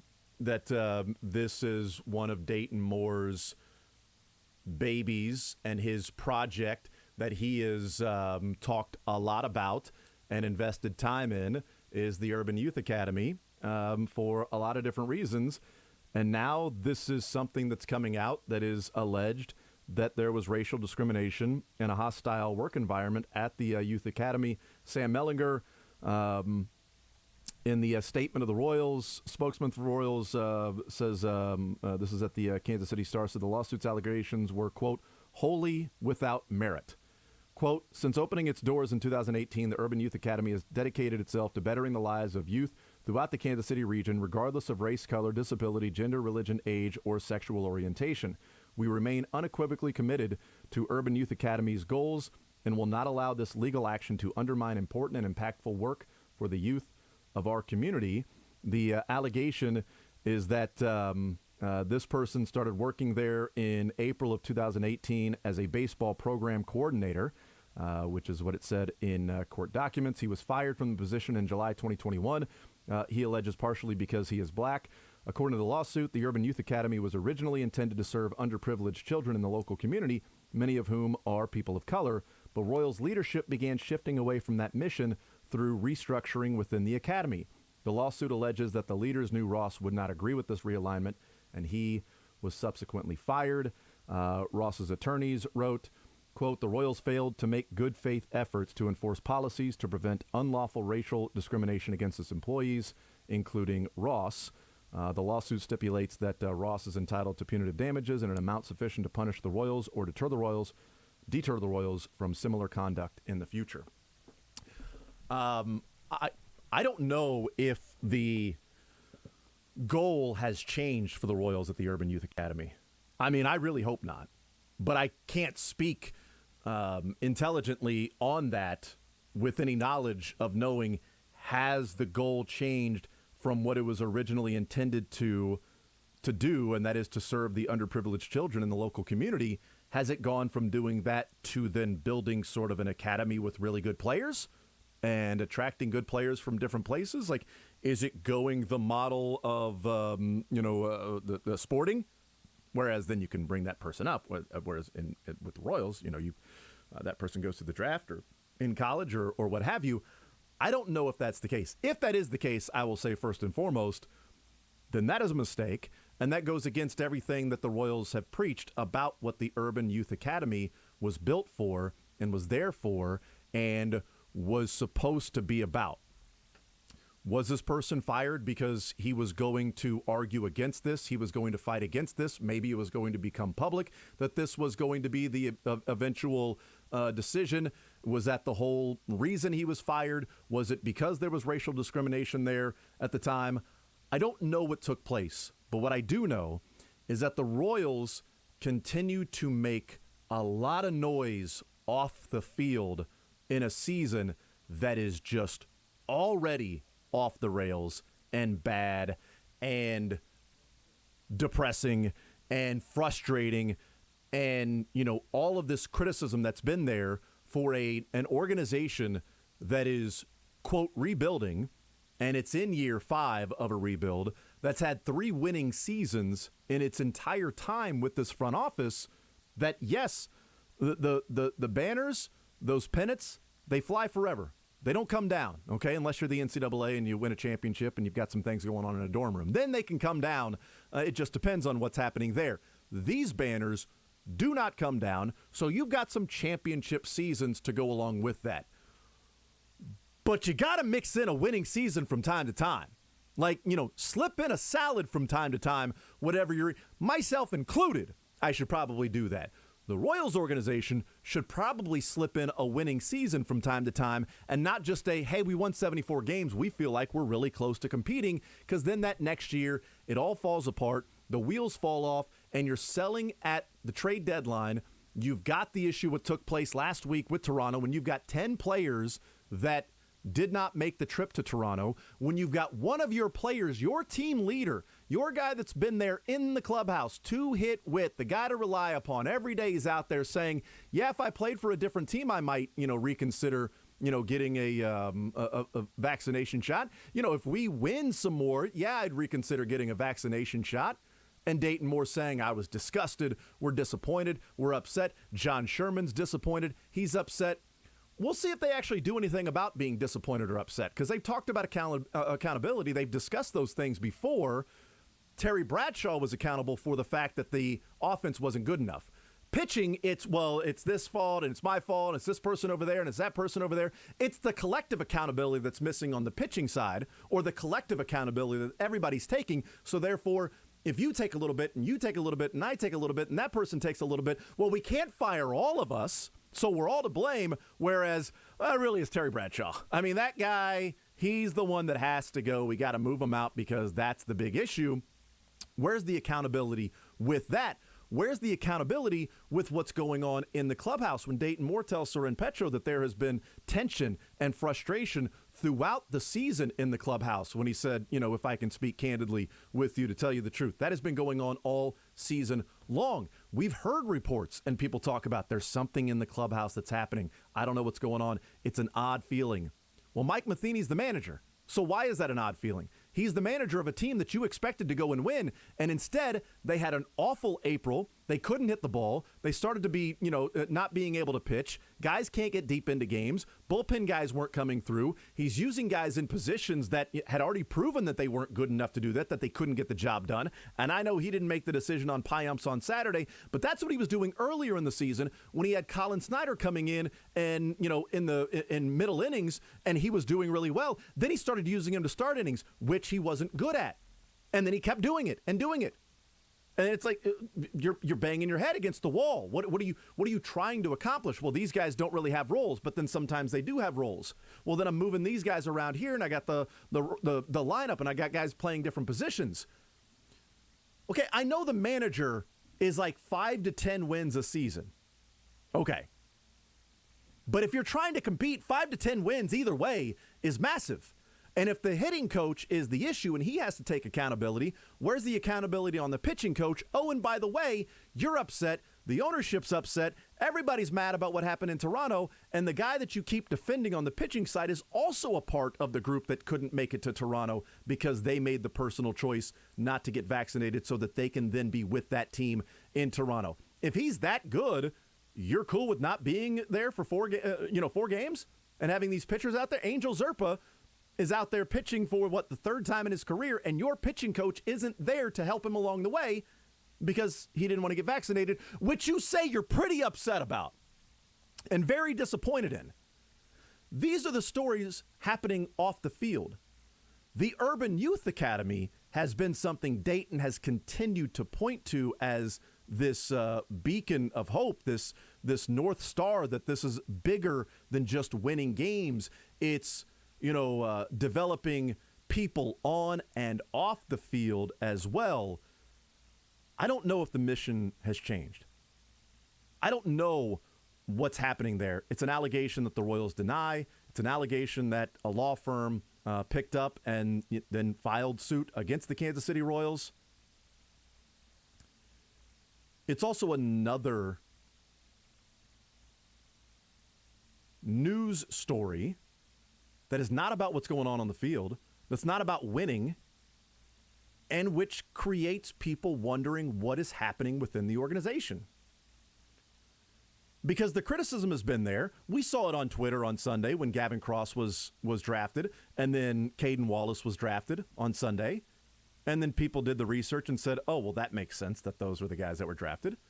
Because you can see on their Twitter profile what Gavin Cross's dad does in what the youth religious, sort of baseball series and sort of traveling games, things like that. Caden Wallace, same thing. That, yeah, the criticism has been there. And I think it's warranted to ask the process, because it's not to say that drafting those that have a religious faith, that have a belief, is bad, in and of itself. The question would be, are you only picking from a pool of players that have that same belief as you? Because then you are limiting the amount of players, the talent that you can bring in based on your own personal beliefs in how they should be as people away from the field. Then that process is not good enough. Now, if you're saying 6 in one hand, half dozen the other, and then, this is the tiebreaker, okay, I don't think it should come into it. I don't think it should factor. But if that's where you're using it as a tiebreaker of everything is equal across the board and there is zero discernible difference between this athlete, this prospect, that prospect, this international free agent, this guy to draft, this guy to sign as a free agent, there's zero difference across the board, and that's what you go with, okay. But I do think the criticism is warranted to at least ask the question of the process that's been going on, because it has resulted in 3 winning seasons. It has resulted in a lot of talk about creating men off the field when you're a major league team. And while that is good, and I think there is an element of responsibility to that, because the people of the city, the citizens that help pay for the ballpark, you don't want to bring a bunch of people in that are going to be breaking the law and hurting citizens there when you're trying to win games. But you also aren't starting a church group. You're playing baseball and trying to win games, and you get paid a lot of money for it, and people pay money for it to go out and watch, and the city pays money for the stadium, that it should be more about winning games. That, yes, if they're great people off the field, that's awesome. That would be the preference, is to do that. And if you can do both, that's awesome. Great, do it. And I'm not saying, go down to the California Penal League and go get, Rick Vaughn and go and sign him. It's not what I'm saying.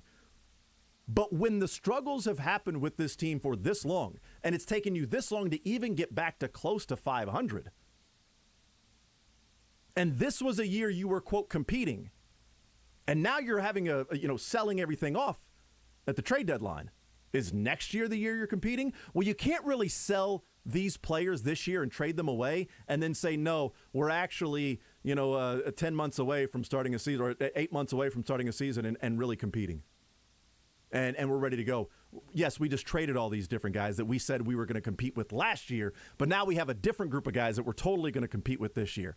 You make these trades at the trade deadline, which I hope they do.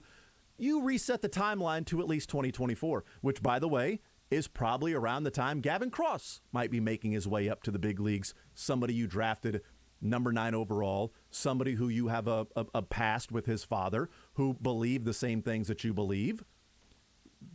The questions are legitimate. If the process is just simply organic and it happens to turn out that way, okay, that's fine. But if Dayton Moore is limiting the pool of prospects to draft from and to trade for based on aligning with his own specific religious or political beliefs outside of the organization, then that's an issue that John Sherman has to figure out and do something about, because you can't have your organization doing that. All talent needs to be available from whatever political or religious background they have, and you can't then cut off this player, that player, that player because they don't believe the same as you. I don't know what happened at the Urban Youth Academy. I don't. I hope it's not true. I'm not saying it's not true, because at this point, there's a lot of things going on with the Royals organization that isn't happening on the field right now. That they have said, well, we wanted this to happen, and this didn't happen. Well, your leadership here in trying to get these guys to even take a vaccine, well, that didn't happen. Well, what about your leadership at the Urban Youth Academy? Is that not being followed as well? Are there issues there that aren't then being handed down and then passed down as to the way or the message and the goal, the origin of having this, the whole reason for having it is now losing the plot? I mean, I think that's a reasonable question too, because your coaches can't even get vaccinated to go to Toronto. You can't talk about how you're upset with the players because the leaders are leading by example, and then have players that aren't doing, or coaches that aren't doing that. Because then that's not really accountability. Because you talk about accountability. It's difficult to be able to provide both of those. The accountability at the same time with, it's fine. We'll figure it out. It'll be fine. Because I feel like the it'll be fine, we'll figure it out, let's hope this happens, has been too much of the strategy of this Royals organization too many times. They got a World Series. They got another American League pennant, and that's awesome. But since then, it kind of feels like hope has been the strategy more than this is how we're going to build this organization moving forward. These are the decisions that we're going to be making as an organization. These are the things and our philosophies that are going to continue to be passed down and pressed upon and developed within this. And it's going to result in wins. And it's going to result in being competitive and not be a 100-loss team and a 100-loss team and a 100-loss team and a 100-loss team and say you're close and right around the corner and you're getting there and you're going to compete, and they're not doing it as well. Those things cannot both coincide to continue to call yourself a winning and successful organization. More Zone next. Follow the show on Twitter at J810Anderson, at JB Brisco, at Beards McFly, and at Sports Radio 810.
The Zone with Jason Anderson. If I can't be here to try to get you on a technicality once per show, what the bleep is the point of me being here? Weekdays from 10 to 2 on Sports Radio 810 WHB. By the way, this text from earlier today I forgot to get to that said, why do you guys keep throwing shade on Mrs. McFarley, then saying she's not real? I'm the man I am today because of Mrs. McFarley. So I'd like to formally apologize to Mrs. McFarley. You're darn right. You're darn right. Another text earlier today said, is the Zone going to adopt the AES tradition of an intern eating a bug? What's that? Oh! Good question, what is this about? Excuse me? What is this about? Excuse me? Well, yeah, I mean, this started with our very first intern, and it went through our very last intern, the AES interns, or interchins, as they became lovingly known. Okay. At some point over their internship, at the beginning it started as a day one thing, and that might have been bringing them in a little hot. But my little sister at some point she always would eat the bugs, the little flavored bugs in those little packets and stuff. She just always thought it was hilarious, and so I always thought it was hilarious. And at some point, I just ended up having some of those little edible flavored and sometimes even chocolate covered bugs, and that was sort of like a rite of passage that our interns could do. Important to note, they were never forced to do it, nor were they ever even asked to do it alone. I ate bugs alongside the interns every time. So if Zone interns join the bug eating side of things, I will be right there alongside you. I've eaten plenty of bugs in my Yeah, I'm not going to go Jordan on this, and I would never make a teammate do something I wouldn't do. Yeah, I mean, that's that. Well, I'll go that route. I'm just not going to have them eat a bug because I'm certainly not going to do it. I'll volunteer Jack. We'll go ahead and do that. Oh, yeah, Jack. We'll volunteer Jack. He'll eat the bug for the both of you. Yeah. Okay. Yeah. Yeah. No, how very big of you to volunteer him. You volunteer him as tribute. Yeah, I think you guys are just being kind of. I think you're being kind of small-minded. I think you need to branch out a little bit and eat something with 6 legs. Nope. Maybe 8. You want a spider? No, I don't. I don't want to eat a spider. There's a really good reason that I'm an intern of the Zone and not AES. I didn't even look into AES. So that's for that exact reason. It's like Mick Schaefer. Who's even heard of you guys? Who is that? I don't even know who that guy is. No idea. The Big 12 is still around. So is the Pac-12. Who knows what will happen in 5 to 10 years? Heather Dinich weighing in. About to eat some bugs. They might have to. Yes. Heather Dinich weighing in on what's going on between the Pac-12 and the Big 12. These TV network deals, but also that. Pac-12 may be going through their negotiations, but it doesn't mean that the Big 12 is remaining silent behind the scenes and not trying to attract those schools to the Big 12 conference. Sources told me it would have required a lot of legal maneuvering, and that has to do with the fact that the Pac-12's TV agreement will be done before the Big 12's, and quite frankly, at the end of the day, it wasn't valuable enough in order to make that decision. That does not mean, however, that schools from the Pac-12 wouldn't be poached or lured into the Big 12. I am told that right now what Big 12 officials are trying to do is put together a package to entice some of those schools into that conference and do it as quickly as possible. Whether or not they can do that remains to be seen, because I know people in the Pac-12 want to know what's the value, what's the good of moving into the Big 12, and where can we make the most money. That's the bottom line. It's always the bottom line. Will always be the bottom line is where is the money at? But money also is nice as long as you have that stability. And that is one of the things the Big 12 could offer the Pac-12 is stability, because if the Pac-12 then stays together, they could then lose Oregon and Washington. They might be looking for an exit ramp at that time. This may provide them that right now while also negotiating a brand new TV network deal that could give them more money in the Big 12 and stability than what is going on in the Pac-12 right now. Heather Dinich also weighing in on the ACC, what they are planning on doing. They've got their media days going on today and tomorrow, what they're planning on doing and how that will impact teams in the conference and revenue distribution. Well, sources in that league indicate that right now there's a reality that no one's going anywhere anytime soon because of that grant of right agreement, which runs through the 2036 season. It would just be too costly. So the conversation has changed to revenue distribution, meaning can some schools in that conference make more money than others? And while there's no leverage because nobody's going to leave if they don't, I spoke to a Big 12 source today who said, you know what, they might might actually want to consider that, because maybe if we had given OU and Texas a little bit more money, they might have thought twice about going to the SEC. It's smart by the Big 12 person to say that, because the difference in revenue distribution from team to team will increase the likelihood of the ACC breaking up. So if you're the Big 12, you're like, yeah, absolutely, you should totally do that. Maybe Oklahoma and Texas would have stayed around. Yeah, because the one thing the Big 12 needed was feeling like Oklahoma and Texas were even more catered to. But hey, Kansas, everybody's getting, KU, K-State, everybody's getting $40 million. Oh, but actually, you guys aren't doing enough football-wise? So Oklahoma's going to get half of yours. They're actually going to get $60 million. You're going to get $20. But we get to keep Oklahoma, right? Well, what the hell good does that do KU? Because if Oklahoma leaves and they bring these other four, they're hoping to get exactly the same amount that they were going to get with 40. The problem is the ACC's under contract till 2036.